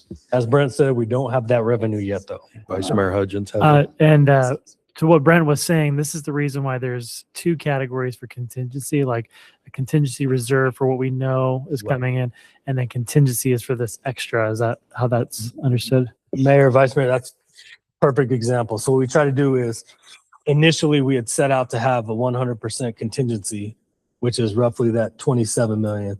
So anything above that is what we put as the contingency reserve, which is what you're talking about, that money that's available to spend. You know, let's say we do receive this revenue and there's a piece of a park that we want to buy. We talked about we have to spend 10 million or roads that we want to do. That gives us that opportunity to be able to do some of that with that contingency reserve.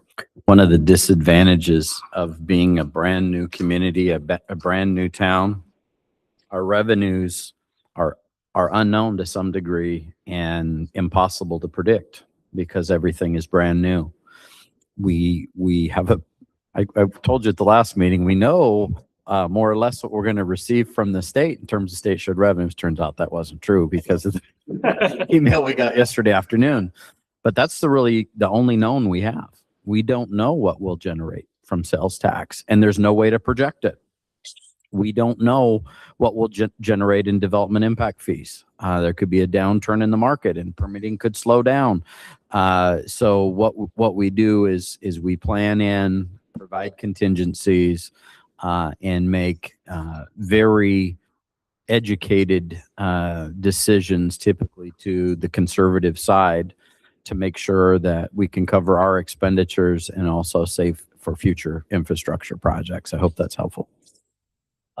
So just to give you guys an idea of revenues. So I created this pie chart. It's really hard to see some of those small areas because those are your charges for services, your fines, your interest, and your licenses and permits as of right now, because the only money we're sure about is that state shared revenue. So that's our biggest piece. So we're going to base our budget around that for sure piece of that 41,860,000 that we have.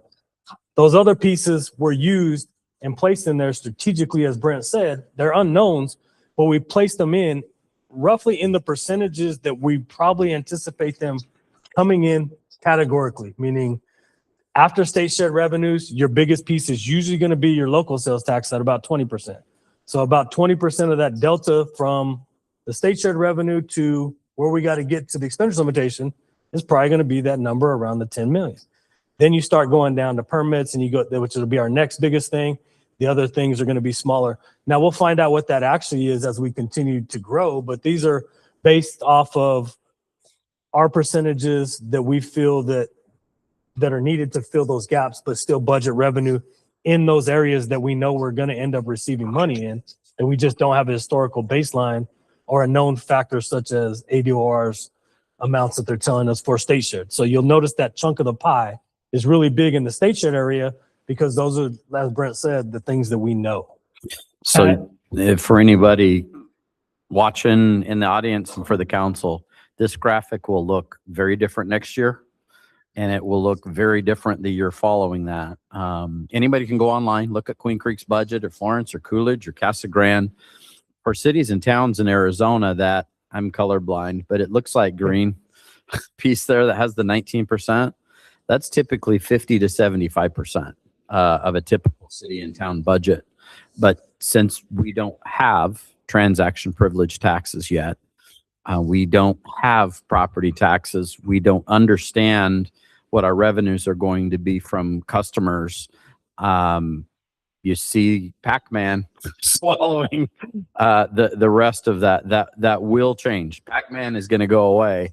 State shared revenues will become 20-30% of the budget in the future, and the green, it'll be green Pac-Man in the future.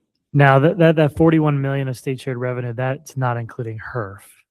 Correct. So really our state shared number is around 50 Pac-Man's a little million. bigger, yeah. But because we're talking about general fund revenue, HERF is separate out because we can't spend that on general. It's dedicated to roads, correct? Mayor, Vice Mayor, that's correct. Because basically the HERF budget would be, it wouldn't even, you can't even call that Pac-Man because it's basically the whole thing in that budget.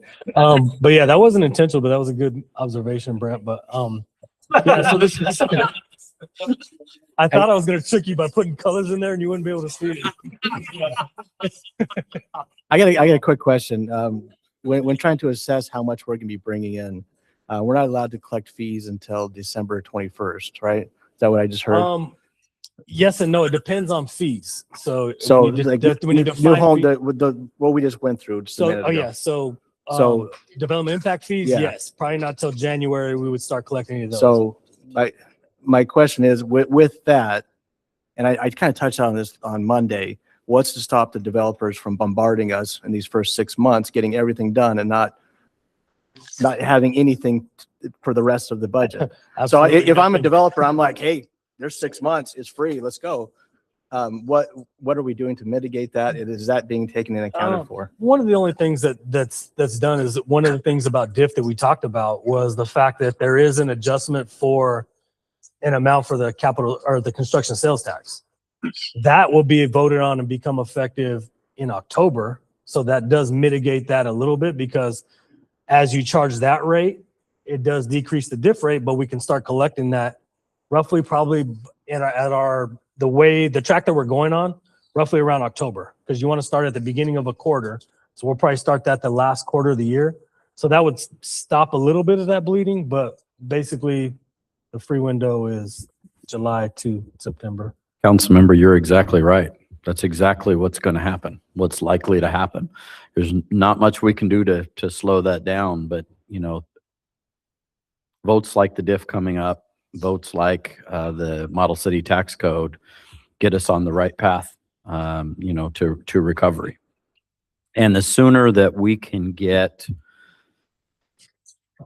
our services coming through our front counter and processing those, the better, because I think the council is going to be really surprised what the revenue stream is going to be, specifically from the permitting, review, platting, et cetera. So I think that during that period between July 1st and October, the faster we can get our things going and not depending on the county to process those things, so those revenues are coming through our doors, are going to really help us wage the storm. And I think you see in this the increase of employees to try to help in that awkward position that we'll be in to help handle those. Well, Mayor, Vice Mayor, Councilmember Tyler, you hit the nail on the head. I mean, you can see even the changes in the budget. Where did staff focus? The majority of those changes was in community development. Yeah. Which is because we're really honing in and we see that and we have to be ready and we have to be as prepared as we can be to handle the wave that may come in or that it's going to come in and be able to put us in the best position to get ready for October and January as we balance all that. So that's I just wanted to show the graphic of this rather than just putting it on just some numbers on the board, because I think it hits a little bit more home of how we're budgeting, where we're getting our money from, especially with respect to general fund. The other funds are mostly obligated to those things. So this is kind of just a breakdown. We kind of talked about it. It just hadn't changed. I didn't change those from the prior.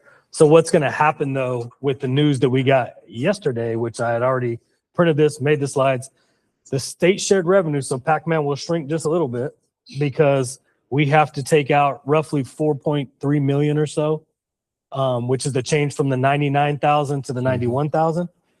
But it will be filled in proportionally into local sales tax, licenses and permits, and potentially development impact fees, because we know that's where those money streams are going to come from. So they'll be populated in there. So that 4.3 or 4.6, I'm just going off the top of my head from remembering, but that will be put into the budget. It will just be reduced from state share because we're no longer going to receive that number of the 99,000 population. We're going to get the 91,000 population. So that number between now and the final budget will change. And that's just the state share going down, but the other revenue streams going up. The expenditures will remain the same because we can expend that amount. It's just allocating the revenues more properly to the categories that they'll be in. Gabe, I have the actual numbers here. Uh-huh. So based on the email we got last night at 4:30, and the change in the population, if that holds true, we will lose $3.719 million from general fund, and we'll lose about $675,000 from HERF. Yeah. So the roughly like the 4 million. So that will change. But like I said, the overall expenditures are going to remain the same. We're just reallocating that revenue to other streams that we know we're going to get that money from anyway. So hopefully that's kind of clear. So again, the total before was about 55 million on the bottom. It's 66 million. A lot of that was the changes that we talked about, and then the increase in the contingency to get up to the 91 million. Okay. Changes to HERF. We revised the salaries and benefits. We increased road maintenance support agreement by 200,000. You guys, I believe, are going to be looking at that later on in tonight's agenda. The two contracts or two options? Yeah, there's two items for later this evening. And when we did the manager's budget, we didn't know what those costs were going to look like. We were just, making an educated guess. Now we have hard numbers to use. We decreased the fixed asset module support. That's one of the softwares that Brent was saying that we're still going to implement after we finalize all the ones that we're trying to implement right now. Let me kind of explain that to the public, because I'm sure when you read fixed asset module, that means absolutely, sounds like something on the space shuttle. It's actually much simpler than that. That's our way to track the investments that we make in fixed assets, like building roads, bridges, traffic signals, those kind of things. You got to track them, how old they are, when you need to maintain them, the type of maintenance that you have, et cetera. You need a basis to track those things to help you build your CIP budget. And we had a higher amount in there. We just reduced it based on our actual quotes that we got. And we added a vehicle in there for HERF. Special revenues. So this was HERF. This is these haven't changed. It will reduce just because of the fact that we know that we're going to get less HERF money.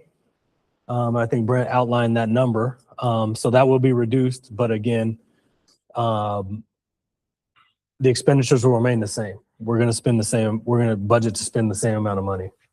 And in special revenue, there's a couple places I could do it. I can increase the grants, miscellaneous grants, or we could, on the other slide, maybe some interest money, but within that fund, with special revenue fund, one of those will go up by that amount. Capital projects, again, we talked about this, the expenditures and revenues remain the same. This won't change based on the state shed revenues, because in our capital, there is no state shed revenues in our capital. So this won't change very much unless I have to increase impact fees to fill some of that gap as when we shrink Pac-Man a little bit. So that's the only thing that may change. The expenditures will remain the same. If there's any additional money, it would just go into contingency for that fund and be carried over for future projects.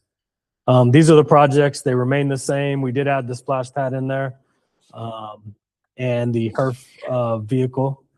But other than that, that's really the changes from the manager's budget to now, really to the best of our ability based on the daily emails that we're getting with things that are changing. But I hope you guys understand that it did take a lot of work. Staff's diligently meeting, looking at these numbers, reviewing them to make sure that we're doing right by the citizens, right by the council, and achieving the council goals as well as the goals of why we incorporated. So. Okay. Gabe, any questions for Gabe? Comments or about the budget? Again, did a good job in explaining the difference between, it's kind of ironic how we can spend more, but we are getting less. So we talk about First and Santan Valley. There's another one. So I don't think good that we can spend else is more. getting that letter. Yeah, but it's an interesting development that happened to us last minute. So kudos to Gabe for getting these numbers updated so it balanced in all areas, because that was a team effort. So yeah, you bet. Any no comments, questions? I was going to say sleep in tomorrow. Brent, you heard that? Yeah. Great job. Really Thank good you. I job. appreciate it. Okay, so this is an action item. If there's no further comments or questions or concerns, what is the pleasure of the council? Mayor, I move that we adopt resolution number 2026-29 for the FY 2026-27 tentative budget. Okay, we have a motion. We have a second by Councilmember Oaks. All in favor? Aye. Any opposed? Ayes have it. That motion carries. Thank you. I have a request at this time to take about a 10-minute break. So I think we're going to go ahead and do that. And we will be back here in 10 minutes. So that would be 8:01.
Okay, we're back from our recess, back into regular session, and I think I made a comment to Janet that every time she comes up, we always take a break right before.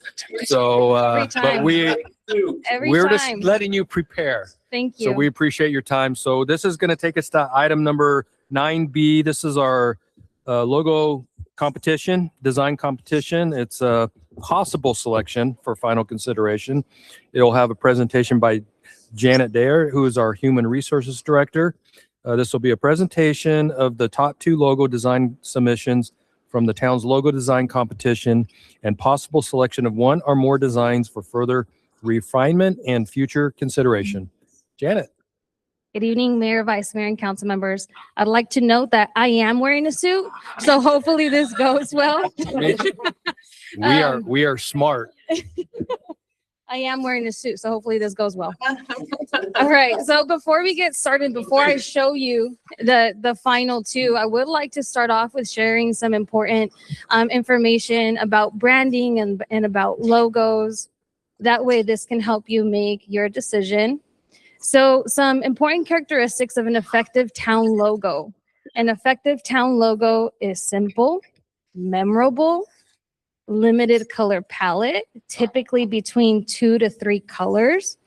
It is distinctive, scalable, as you can see in the background photo. Like, we want to be able to scale our logo to fit something as small as a USB drive to a hat if needed, or our branding apparel.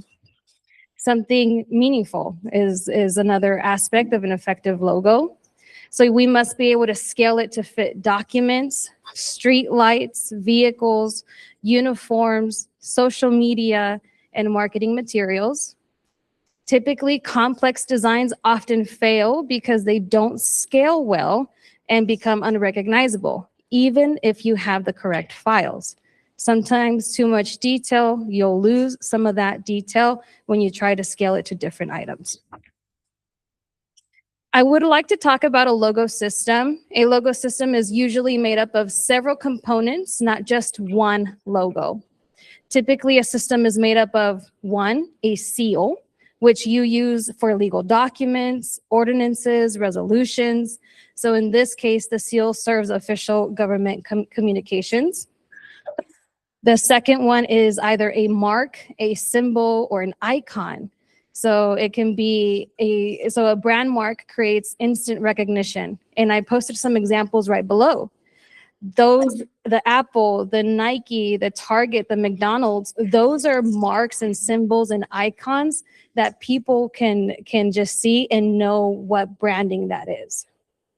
The third one is a primary logo, which you typically will use on your website, your marketing materials, your social media sites. So the primary logo is what promotes the community. I wanted to share logos around the valley. I'll take a moment and I'll pause here so you can kind of take a browse. I feel like I have been staring at logos a lot lately to the point where I was like, oh, I never noticed some of these things before, like the city of Casa Grande. I never noticed that the shape, I thought it was just like a box. I never knew it was a C and a G. I was like, wow, that's so cool. The other one is like mesa. Mesa in Spanish is translated in Spanish is table. So I was like, oh, it's like a table stacked. The other one that I realized today was when I was looking at the town of Queen Creek. I thought it was just like a river flowing, but it's a Q. It's a Q. It's a shape of a Q, the letter Q for Queen Creek. So yeah, a little abstract there. I'm learning a lot, seeing a lot. Always go to the bathroom.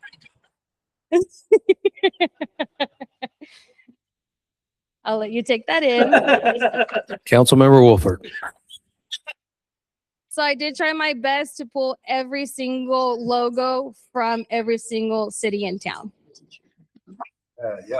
Thanks for that. That really helps Yeah, us put a perspective. Go back to it real quick. Yes, Mayor. I noticed there's one from the Santan Valleys in there too. I wanted to point that out later, but at the bottom, I did add the top two, just so that you can see what it would look like amongst its peers. Interesting. Shows up nicely. And I'll bring that back up at the end. The other one I wanted to show are different logo marks around the valley, just like I was showing you the Apple and the McDonald's Golden Arches. So these are municipality marks. So residents can recognize it immediately, even when the full city name isn't present. The first one is Avondale. Second one is Chandler. The third one is Gilbert. The fourth one is Marana. The fifth one is Glendale. Then you have Tempe, and then you have Mesa. Interesting. I get the Mesa one. So building a lasting identity. Before investing in signage, branding, vehicles, websites, uniforms, and marketing materials, we should be confident that we want to keep the logo long-term, not just something temporarily. Keeping something temporarily means like it can create and weaken the town's overall identity. It could increase future replacement costs. It can lead to inconsistent communication. It can reduce brand recognition and credibility, and it can create confusion among residents and visitors.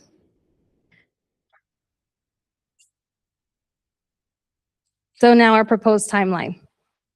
Today, I'm going to show you the final two, and you will have the opportunity to narrow it down to one finalist. That one finalist, I will then work with them, I will work with MAG, and I'll work with and/or other qualified professional design firms to be able to work to create those systems that we talked about, to make sure that that finalist logo is, I'm showing you something that can actually be something that we can plaster everywhere.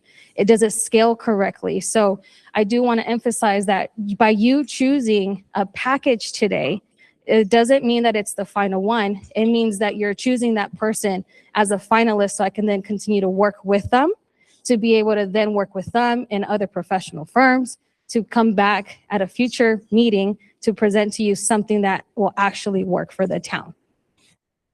So then the final selection and approval, you have the opportunity to do that on June 17th. Question. Yes, sir. So if we pick one and it goes forward to the design professionals and everything, and then it comes back and we're like, nah, we're not filling it, what's the step after that? So you can still choose that person as your winner, and we can use their logo as the foundation to build something else. Okay. So you have the opportunity to not choose a winner if that's what you choose, but you can choose a winner. That gives me the permission to use their logo as a foundation. I get to work with MAG, and then I get to come back and continue refining until you all feel satisfied with it. As I mentioned before, this is an investment. Will it delay other things going on in the town? Absolutely. Are we working with it now? Yeah. Brent? For those folks watching online and in the audience, we use a lot of acronyms in the city and town business. And she has mentioned MAG a couple of different times. Just for clarification purposes, MAG stands for the Maricopa Association of Governments. That is our MPO and TMA, Metropolitan Planning Organization and Transportation Management Agency for the central part of Arizona. So Maricopa and parts of Pinal County. They have graphic designers and firms that they contract with, and they've offered to help us out with our logo and branding effort. Thank you, Brent. And Janet, I'm going to take a point of privilege because I totally forgot to do this. And I think that's an appropriate segue to letting know the public that reason why we're using MAG is because we are an official member of the Maricopa Association of Governments. And I was able to be there with town manager to be introduced and to listen to the vote. And so when she says MAG, this is where that one of the professionals that we can use for this logo to be refined or whatever we might want to do. And I forgot to mention that earlier. So boy, that was a good segue. I love that. Thank you so much. And I would like to add that MAG has been so helpful. They have an entire team of associates, that's what they call them. And they're just design professionals, and they have offered to assist us in ensuring that we can produce the right material to picking a logo. Okay. So now I'm going to move on to the actual packages. I'm going to show you package number 2, which you know as logo number 4. And I did talk to the designers. So this designer utilized ChatGPT and Inkscape for design creation, editing, and vector graphic conversions. Based on prior council feedback, they did make some changes. So they simplified the mountain image, they removed the 2026 and replaced it with 2025, and then they provided portrait and landscape logo variations. They also created a monogram or icon that I will show you later in the slides. The one on the left is the original submission. The one on the right is the May 20th submission.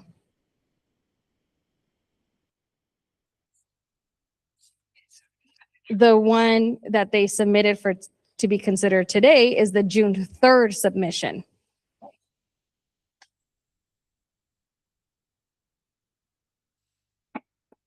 Here I have all 3. And I would like to note that I do not make any modifications to any of the logos. All modifications come from the designers themselves.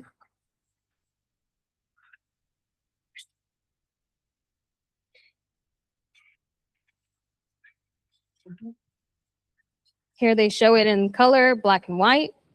And this is what they want to propose for the official seal. I will also like to note that council did receive these prior to the meeting and had thorough time to look through them.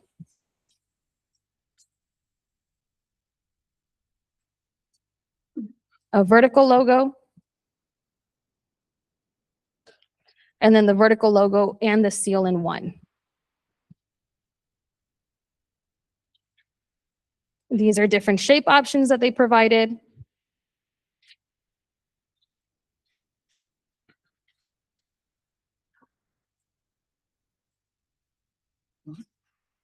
They provided 2 different ones here. This is the logo alternative that they also submitted.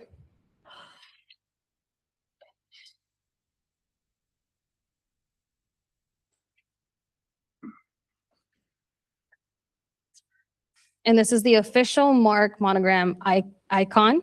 So one says Santan Valley, then the other one is just the letters. That's it. And that might not be bad when Santan Valley gets the professional baseball team. Just saying.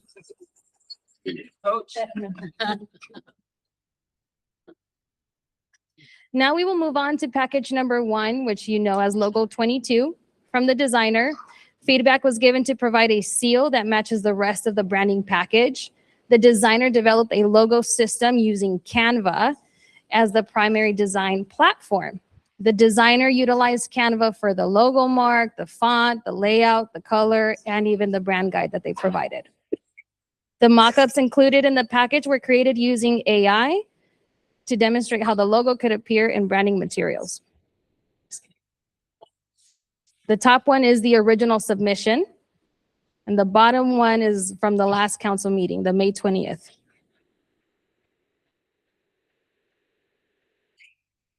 They did not make modifications from their May 20th submission, but they did add an official seal.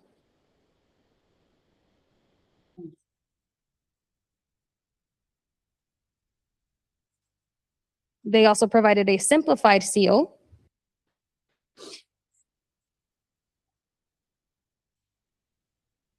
So this would be the primary logo,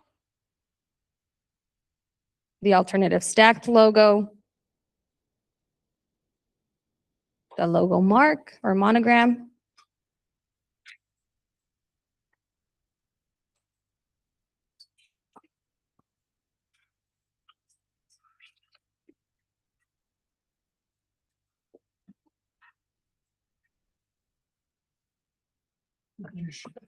Your shirt. Baseball team. Shirt. This is the seal on some of those documents. So now, for fun, I added both of the icons to the logo marks that I pointed out earlier, just so you can see what that would look like.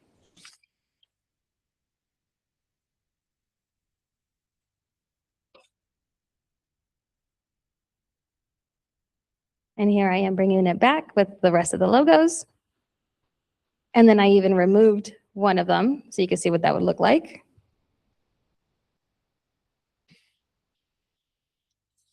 And here's the other one.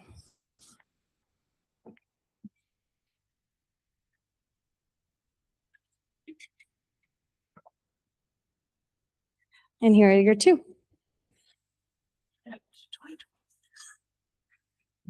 I know sometimes you can see it different depending on which one's on top or the bottom, so I provided two slides.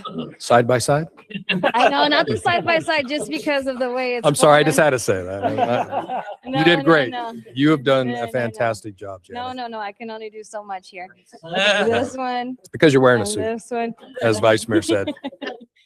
And then I provided it individually so you can see it. So what I ended up doing is, based off of feedback that I have heard from all three submissions, I am presenting you the submission from May 20th. I just figured I just took an executive decision there, but I can pull up anything you'd like. A director's position, And then here's that. which is okay because it doesn't matter which, I mean, I think Right, because you're choosing packages. You're not choosing logos. You're choosing Exactly. packages because that can be changed it or can be updated and yeah. I think there's a little bit of each one that is good. I really like that you put it all together with all the other logos. That really helps kind of pop it out like, oh, there we are. That's us. Yeah.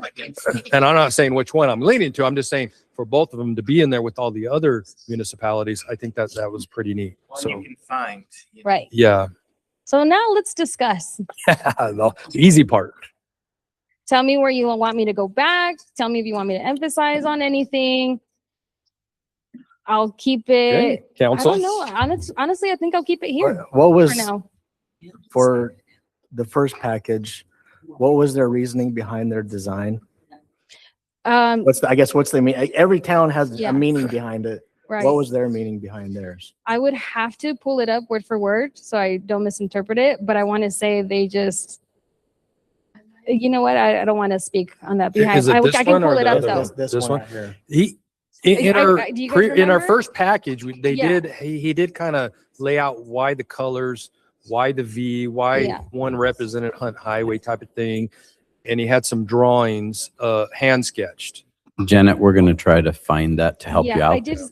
I want to say it was like Hunt Highway and Ellsworth. V for or- Valley. Not the first. No, not this Highway, gentleman. it was like This the, this gentleman here. Oh, Yeah. yeah, it was this one Um, that he gave some context or she gave some context to. It's in the last email that Behind I it. sent, but I can definitely try to pull it up. Pulling it up here. And if you see the change, the V there kind of goes small at the top of the peak of the mountain there going towards it. And then down below, he just widened it up or she. And actually made capitalized STV in Santan Valley and put town of. Robert, do you still have access to my last Canva from? I found it. I can Okay, read it to perfect. everyone. Yeah, that would be wonderful. Okay, Councilmember. so- Member Thank Wolford. you. So the identity of Santan Valley is rooted in recognizable experiences shared by residents every day. So again, the three elements that are interwoven into this logo, the Santan Mountains. The mountain silhouette represents Gold Mine Mountain, the landmark that defines the valley and gives residents an immediate sense of place. It reflects stability, permanence, and the natural setting that unites neighborhoods into a single community.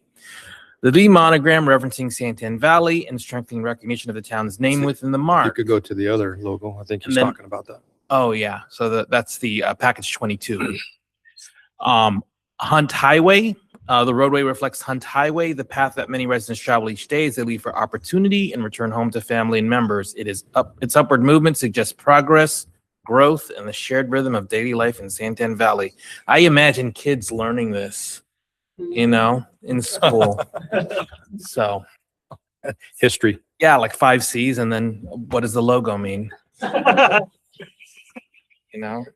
So This one though, the seal had no connection to the original. I don't think the seal that came up doesn't connect with the logo.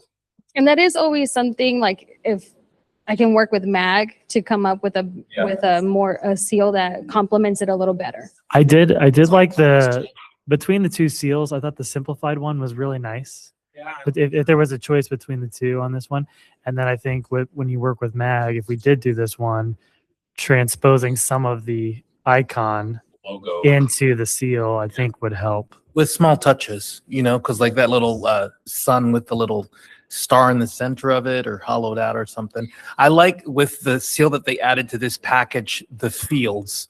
So there really is an attention, rather than looking at the mountains, you're looking at the fields, the valley below. That, there's something in that space that is rising, and it's not mountains. And I think, I like with this being like a seal, the normal seal is a bit more, like I said before, dated, but when it has this minimalistic feel, it feels very different, And easy which brings it alive and makes it more modern, I feel like. And I'm about the meaning behind the seals. This looks like it mirrors Chandler's. I mean, the purpose behind Chandler's was it shows the fields going into a city saying, this is what we've progressed to. So there's meaning behind the seal. That just looks like someone threw something on ChatGPT and said, put a mountain and some farm fields. Well, what's the meaning behind it? Because is it where we came from, where we're going? Chandler identifies it in their seal. Where it doesn't seem like we're identifying anything in that one. Check. You have beret. Do you have any berets while we do our little art critic thing here? Now, Janet. Go ahead, Councilmember Oaks. Which one? Latest rendition of the round one. Is worse. Like I don't even, that was my favorite one originally. But like that's not. That's too simple. That's nothing like what the first one was. We don't want to butcher the mountains. No. And Janet, maybe you can discuss, because this one was originally done by ChatGPT. What are the challenges of taking that as the foundation of the logo and the coloring and how it can translate into design and logo, and what are the pros and cons of that?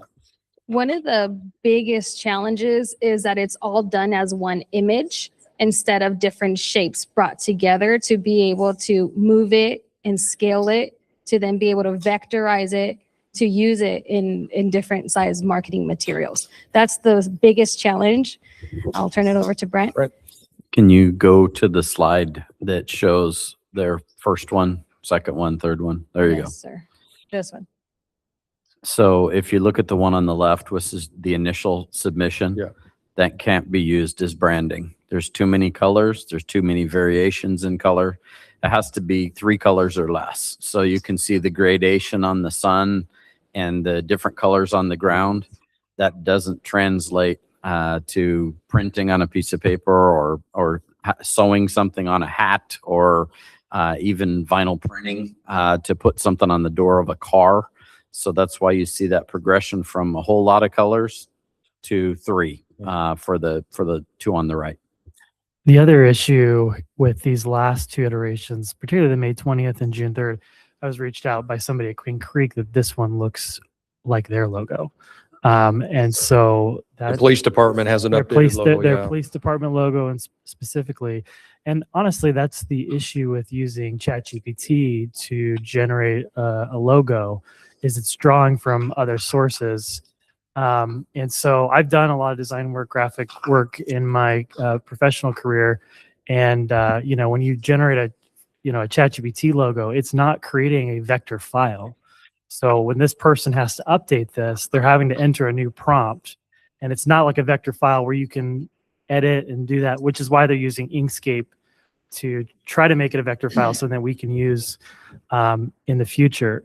I kind of have a moral dilemma personally with awarding a $2,500 check to somebody who's used generative AI to develop a logo and bypassing that creative space. Now, we didn't preclude it from our rules. So this person who did this didn't do anything wrong. But I just have a personal moral dilemma of awarding that check for artificial intelligence to design a logo, especially when the heart of this competition was to seek our community's skills and creativity to come to the table and generate a logo for our town. So that's something that I'm wrestling with as I think about the artificial intelligence that was used with this logo. Mayor, Vice Mayor, and council members, to address Councilmember Tyler's comment about the mountain. I did go back to the packet that I sent yesterday. I would like to read something from package number 1, Designer 22. He said the seal and logo were designed to serve different purposes while remaining connected through the same sense of place and community identity. Sandtown Mountain silhouette provides a recognizable visual anchor. Desert-inspired colors reflect the surrounding landscape, and complementary topography balances tradition and modern. That was for this one, you said? That was for Or number the other one? 22. Okay. I think Councilmember Tyler was asking about the meaning of the mountain. They said that desert color, the purple. So the actual colors are like yellow, orange, and blue. In the seal, it's just all purple. I'm not colorblind, but. That's also the same type of, that's the same blue used as this. Was that Pac-Man coming over the mountain there?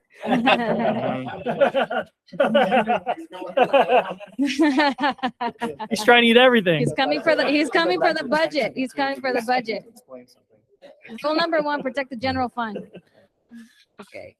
Okay. Well, any other comments from the council? Councilmember Hunt? Yeah. I'll just stick by my previous comment that I made a while back, that I think that I feel it's cliche, the mountains, the sunset, the cactus. If you were to take that logo, the package 4 or whatever that one is with the round, and if you were to remove Santan Valley and say, which town is this in Arizona? Yeah. It could be any town in Arizona. I think any Arizona town could look like with mountains and sunset and cactus. So I don't see anything specifically. Yes, there may be specific peaks. Okay. And also anything with Hunt Highway, I'm totally a fan of. So Hunt Highway should be on everything that we do. Is that a namesake road? It is to some degree. I think it might be. If that's on highway, we need to widen the lines there on that. Make it wide. And I'll bounce off. I'll bounce off what Councilmember Hunt said, because if you're looking at all this right here, I think one of them gets a little lost with all the other ones, and the other one just kind of like your eyes are drawn to it, and you see it. I'm not going to say which one. That's for you to decide. But for me, that I get that right off the bat. It's like, oh, hey, there's Santan Valley. You have to really search that hard. And that's kind of what you want in something like this. You want it to stand out and be like, that's us. And if somebody out there is like, oh yeah, oh, there it is. With that said, just kind of to include the public into this commentary, I don't know if I've seen anyone that likes it or heard it. But I didn't say which one. I know which one you're talking about. I think on the Santan Valley one, Where- where you got the orange and the. This is for, That we was appreciate that, Jeannie. This is for council right at the moment. Sorry. Any other thoughts from the council on these? Because this is kind of a really, it's not, the one that we select doesn't necessarily mean it's going to be the one that we are going to have. It's going to go to a next step, a next level. Refinement. If we so choose to want to use it after the refinement from MAG and everything, it's a hard decision though, and it's a big one for us to try to put this out there, but we're going to do our best. So any other comments or thoughts? Because the time is shortly coming that we will have to probably decide on this through a motion. And maybe it's So just not both. I'm sorry to interrupt, Mayor.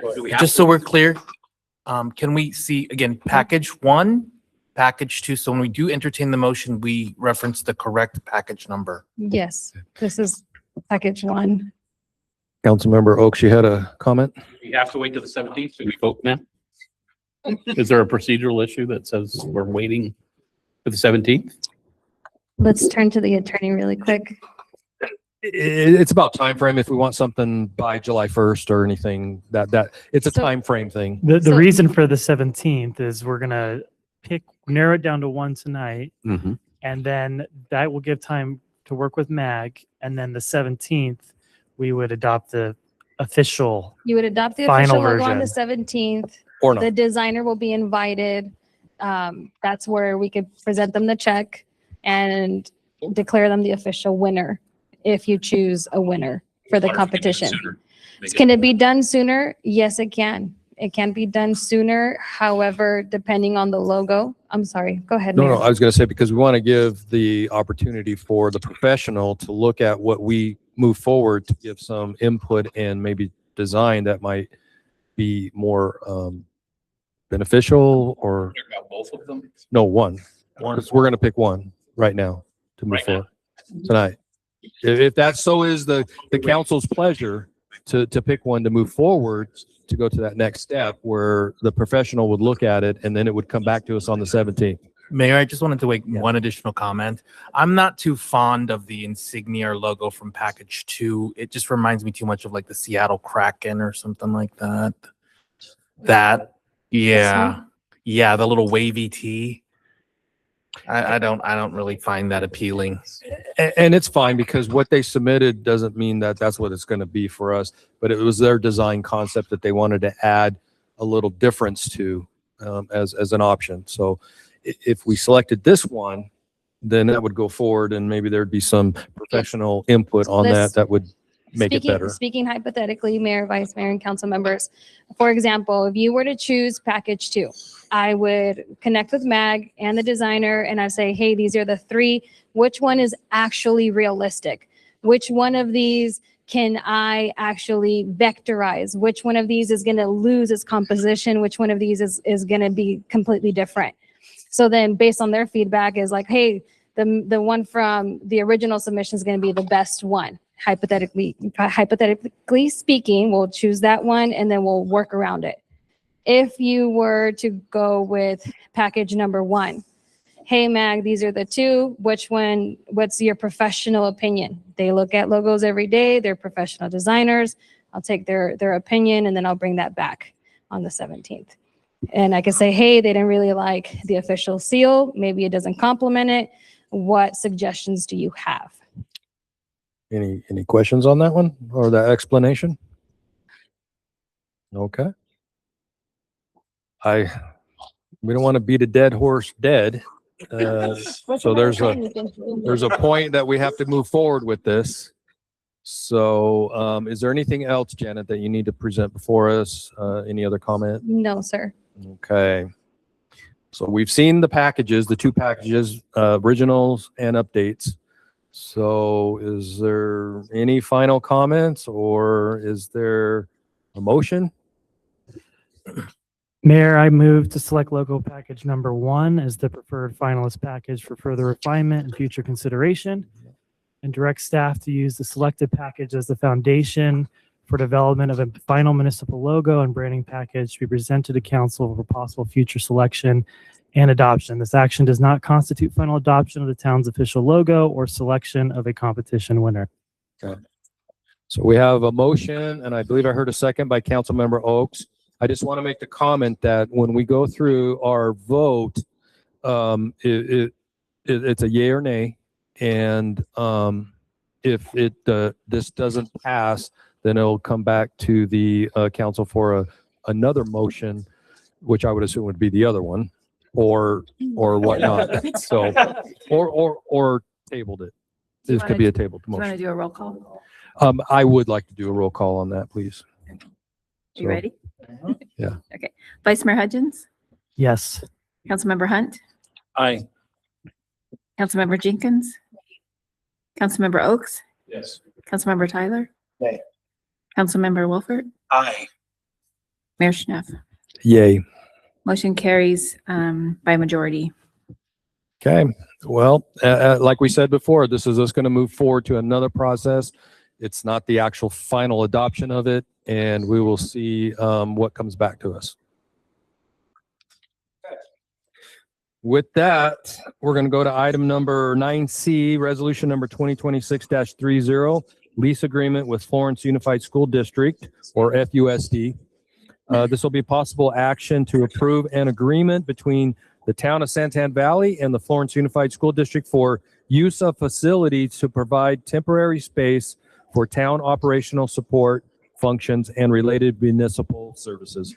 And I believe Brent is going to present to us. Mr. Mayor, Vice Mayor, members of the council, it's with great pleasure I stand before you this evening and want to publicly thank the Florence Unified School District for working with us diligently over the past couple months towards this end. We have Mr. Roger Beatty with us in the audience, who I believe is the chairman of the school board. Hey, I got that right. Just to cut to the quick here.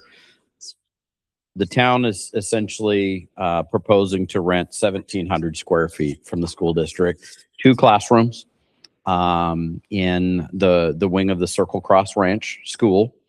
There's 9 total classrooms available. The entire wing is vacant, so we could add time or add room in the future for additional space.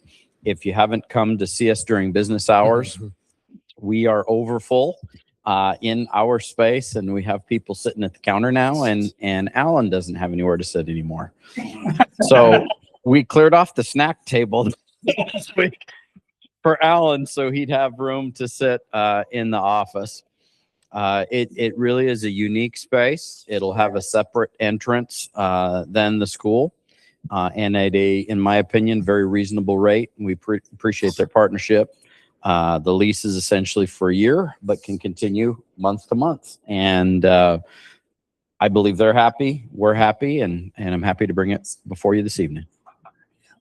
Okay, council, any comments, questions? If you see Alan in the library, you know why. Quick question. In the previous council meeting, I asked if there was any availability for us to be able to rent some of the park space while there as well, to try to give some homes to our sports teams. Was that taken into consideration?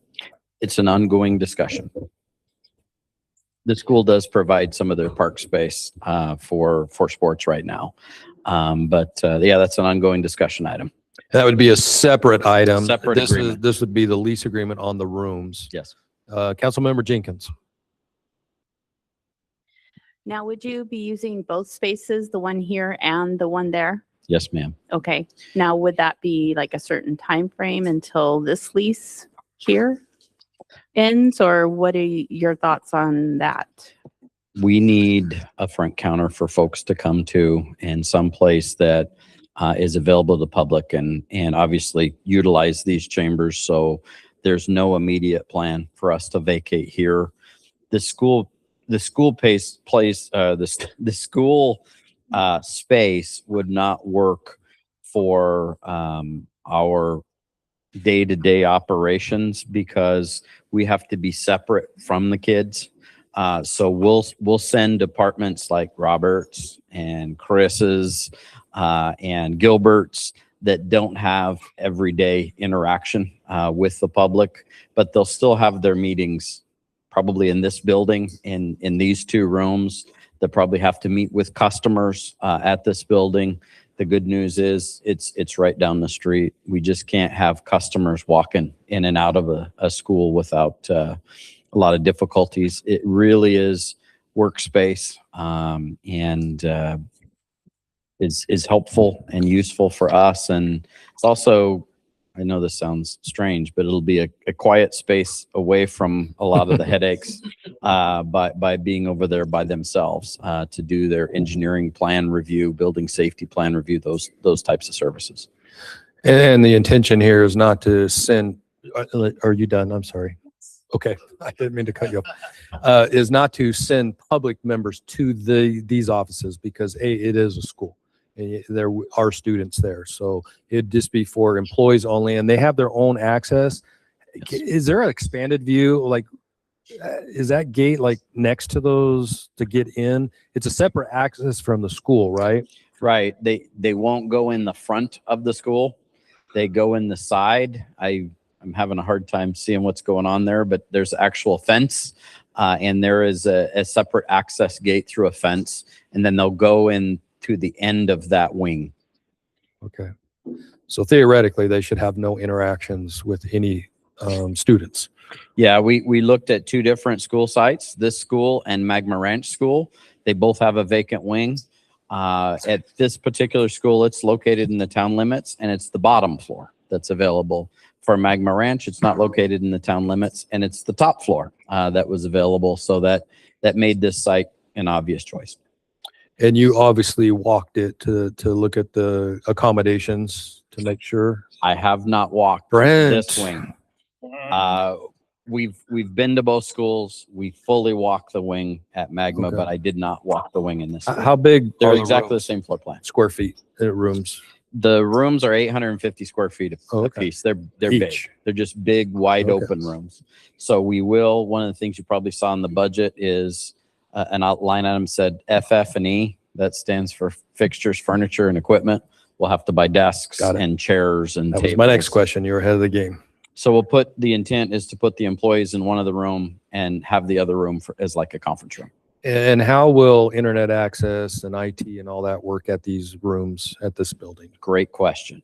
Robert's already got it all worked out. So 3 meetings ago, council approved an agreement with Peter Lynn and Pinal County Schools Office. They run through a federal grant. They ran fiber, specifically Zayo fiber, to all the schools in Pinal County. So Zayo has in their computer room, they already have Zayo fiber. They have capacity. Robert will tie in at that Zayo fiber. And we will have to put some additional CADX cabling in the rooms, et cetera, for the individual desks and what have you. It'll all be run through the roof panels, but Robert's on top of it. We're glad to have Robert. He's an asset. And the bathrooms are just right there, located next door to these rooms. They're a little short, but they're there. They're little kid bathrooms, and they don't have sinks in them. I did see that. BMI, Brent. They have these little like fountains outside the bathroom so they can watch the kids to make sure that they wash their hands. Oh, wow. So Who's gonna watch our employees? The hand washing will be bend over and Okay. Wow. Okay. Any other council have any other questions or comments or about this property and the potential classrooms? It seems like a pretty doable thing for the interim for us. So we thank the school district. And they would love for us to rent more rooms. Of course they in the would, future. if not half the whole school. Okay, well, with that, thank you for the presentation. Bring it back to the council for, you sure no one has any comments or questions? We had time in our packet to look at it, so we kind of know what was coming. If not, is there a motion on the table? We adopt resolution number 2026-30 for a lease agreement with FUSD. Okay, the mayor will take that.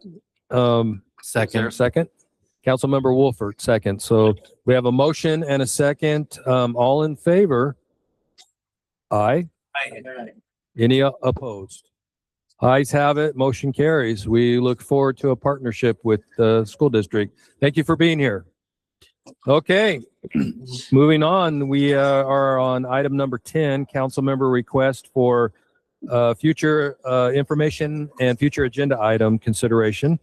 This is to identify matters for possible future agenda consideration and may request information or staff review through the town manager. No discussion, deliberation, or action will be taken at this time other than identifying topics for future consideration in accordance with Arizona open meeting law. Does any council member have any item for staff to consider? Future items, is that? Future agenda items or for staff to look into and review? So, Councilmember Oaks. sorry, I apologize. I didn't wait for you to fully No recognize worries. me. You know, tonight we really talked about how behind we are on parks. I've been doing some creative thinking and other cities that have parks in creative places. There's certain limited things you can do under a power line right away and in riverbed watchways. There's one, for example, all through Scottsdale that follows a riverbed. And there's all kinds of ancillary park stations along that wash and economic development around those areas. So those are land areas that I don't know how, if we could do some research and find out, could we use some creative spaces without having to purchase land that exists in the town already? So the topic would be creative, outside the box ideas for parks. So if I understand, you're asking staff to look into alternative Yes. areas for potential parks. Yeah, I had some thoughts about those places. So, Okay. Anything else? Is that it?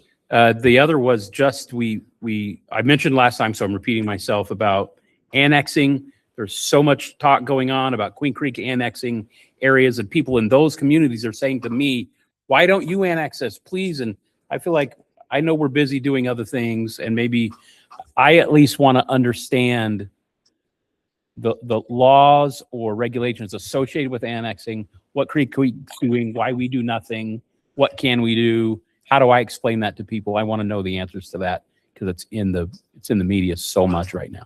That's a very good one. Thank you. Are staff okay with what they heard? Okay. Any other council member have any? Okay, council member Tyler.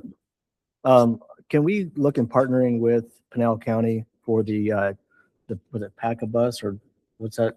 Stuff the bus. Stuff the Bus. Stuff the Bus. And maybe add a collection station at our event coming up on June 1st. And we're working with them. Great. Janet met with Haley yesterday. And so we're going to be collaborating on that event. Okay. I like your idea. Are you talking about, you said June 1st, but do you mean July 1st? I want to July 1st, yes. Yeah, we need to. Cutoff date? But yeah, if we can collaborate with that. Also, coming, with our July 1st date coming up, can we look into some sort of show of appreciation to the town of Queen Creek for partnering with us and bankrolling us for a period of time there? I think we really need to, they all came to our council meeting to show their appreciation to us. I think we need to do a show of appreciation back. And that would be interesting if they didn't have their council meetings on the same night. We could go over there, but yeah. Okay, any other council member with a future agenda item or consideration for staff? Okay, I have a couple. We just kind of went through our town code, and there's one section that I think is becoming a big topic, and that's e-motorbikes. And I would like to have either a presentation or a discussion and staff to look into putting more considerations in our code on e-motorbikes. They're becoming, I mean, you're looking at what Queen Creek's doing, you're looking at what other municipalities are doing.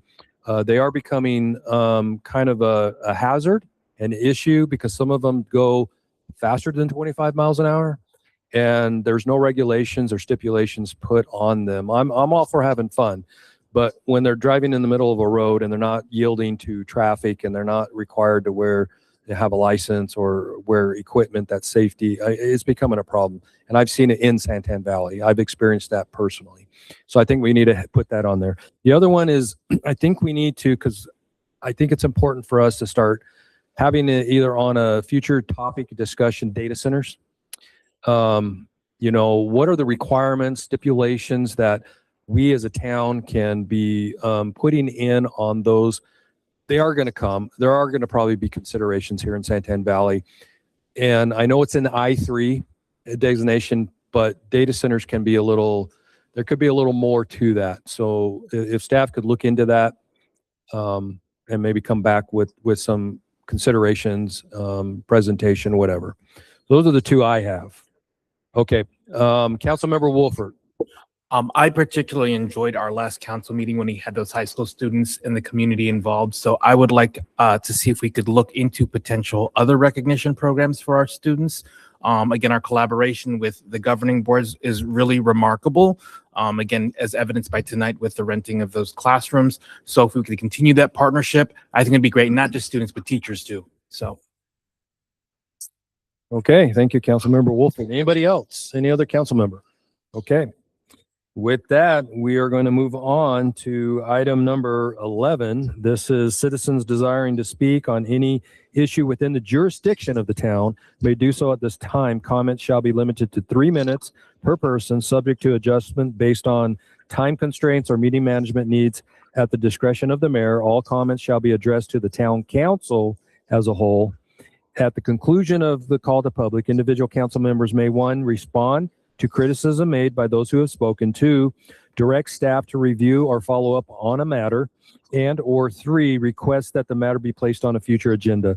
Arizona law prohibits any town resource, including staff time, equipment, anything of value to influence an election. This prohibition applies to the call public at the council meeting. You may discuss the town issue, but do not advocate for a specific candidate or ballot measure. With that, I do have 2 comment cards. The first one will be Karen Oliver, who wishes to speak. So if you could please come forward, just go ahead for the record, state your name again and where you live, and you have 3 minutes. My name is Karen Oliver.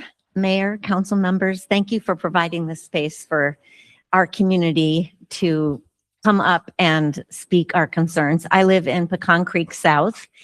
And I am here at the request of my indivisible group. So when we moved here, many of us moved here, the area was quite rural. And recently we've experienced exponential growth. And with that has come more noise and city lights. And I want to say I appreciate the conversations and the concerns that I've heard tonight because they calm my nerves. Thank you. My neighborhood had no streetlights, still has no streetlights. And since the Target and Sprouts were built at Ganzel and Combs, members of my neighborhood have complained about the bright lights shining into the bedrooms of those houses facing Ganzel, and it's made it hard for them to sleep. I'd also like to request that the council consider the light and noise pollution problem when considering permits for homes and industry, and including, as you just mentioned, data centers. We want to protect our beautiful desert here in Santan Valley. And also on the topic of parks, as you were talking, I was just thinking about the wash that's between Pecan Creek South and Pecan Creek North. I think it's a designated riparian preserve, I'm not sure, but my grandkids love it there. And I would love it to be like more park-like and maintained. So there's an idea.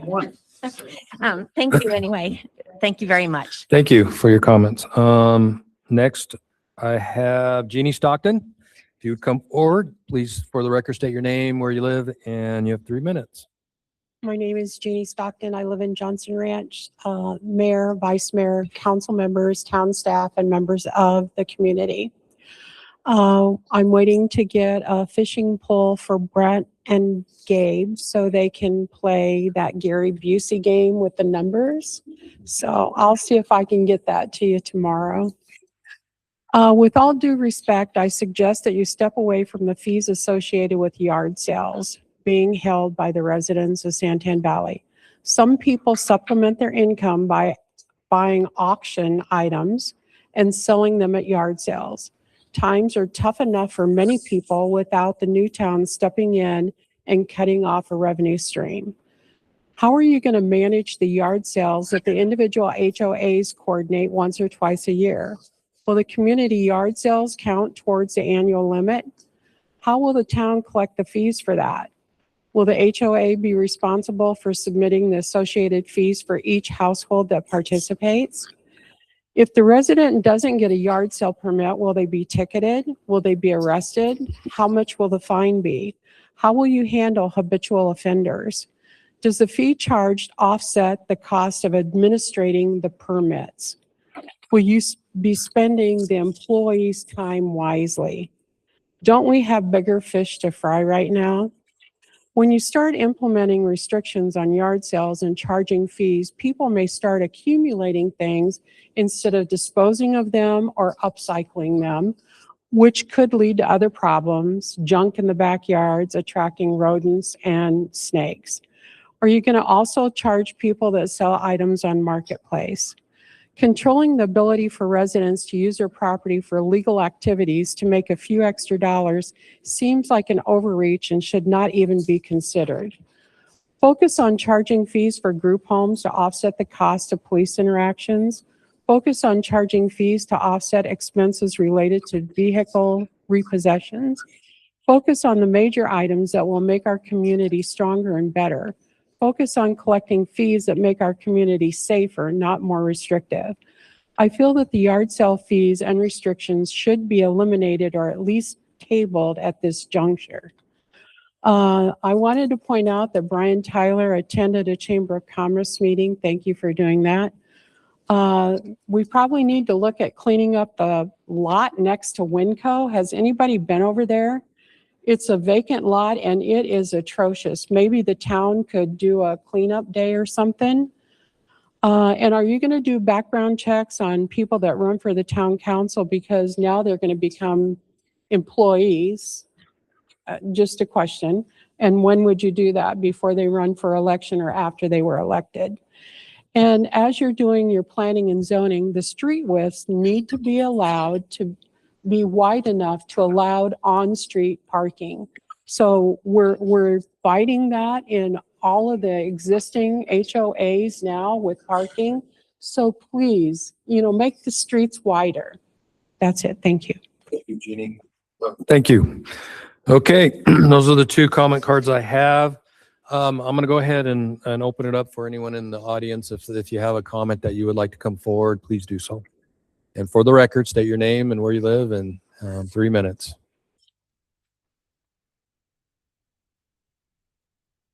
My name's Karen Mooney and I do live in Santan Valley. Sorry, I filled out one comment card, didn't grab an extra.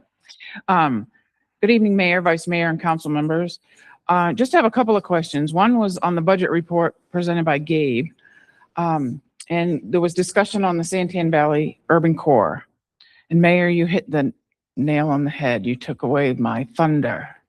Y'all need to be proactive on drafting items for data centers, solar, BESS for the zoning code. Yes, they have an I3 designation, but sitting on Pinal County Planning and Zoning, there aren't any rules and regulations in place, and it's making it very difficult for people to be able to make those decisions or understand we don't have anything to hold them to technically except for the I3. So I just think it's very important. I know you just approved the zoning code, but it is just something that I feel really needs to be looked at and be more proactive than reactive. And the second is on the logo.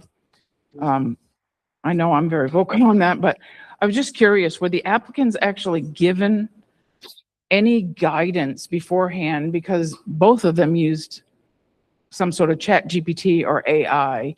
And I was able to go in there and look at them, and there were lots of hand-drawn ones. So I was just curious if they were given that information prior to or not, because as it was stated by some council members, I do agree that giving a prize for ChatGPT or AI creation is not the best use of our funds. Thank you. Thank you. Is there anyone else in the audience that would like to come forward? Okay. Seeing and hearing none, I will close the call to the public portion. I'll bring it back to council. If there's anything that you would like to move forward with staff on what we heard, or does staff have any comment, or will we get back to that later? Okay. Anything from the council? Okay. With that, that's going to bring us to item number 12, executive session. Town council may vote to convene into executive session for the following items. Item A, which, and B and C, those are the three items that are on executive session. So the public understands that after we come out of executive session, we will be coming back for item number 13, which is a continuation of our action agenda items. And there are two on there, A and B. So there will be some more town business after executive session. So at this juncture, is there a motion to go into executive session? I move to go to executive session. Okay, Councilmember Tyler motion, Councilmember Oaks second, all in favor? Aye. Any opposed? Okay, ayes have it. We're going to be in executive session.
Everyone good?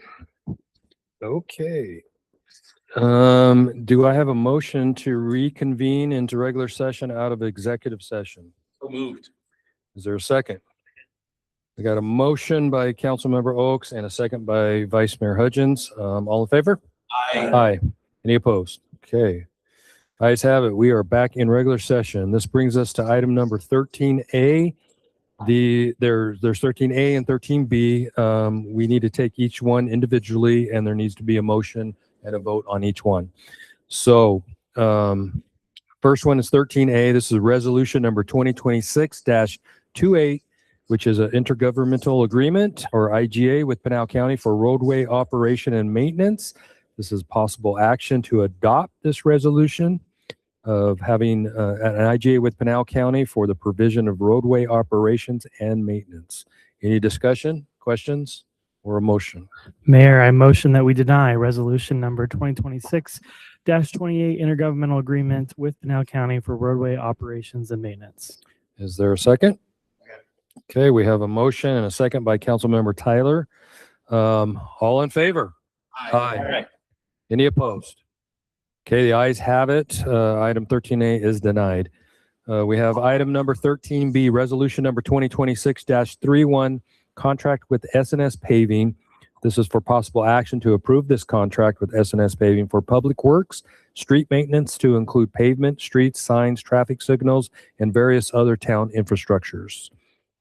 Is there any discussion or questions regarding this item 13B? Mayor, I motion that we approve resolution number 2026-31, contract with SNS Paving. Okay, we have a motion. Second. Second by Councilmember Wolf. 26-31, is that what you said? Yeah. Yes. So we have a motion by Vice Mayor Hudgens, a second by Councilmember Wolfert. All in favor? Aye. Aye. Any opposed? Ayes have it. Motion carries. Okay, at this point, there is no further business before the council. Is there a motion to adjourn? Adjourn. Councilmember Oaks motions and Councilmember Tyler seconds. All in favor? Aye. Any opposed? Okay, ayes have it. We are adjourned.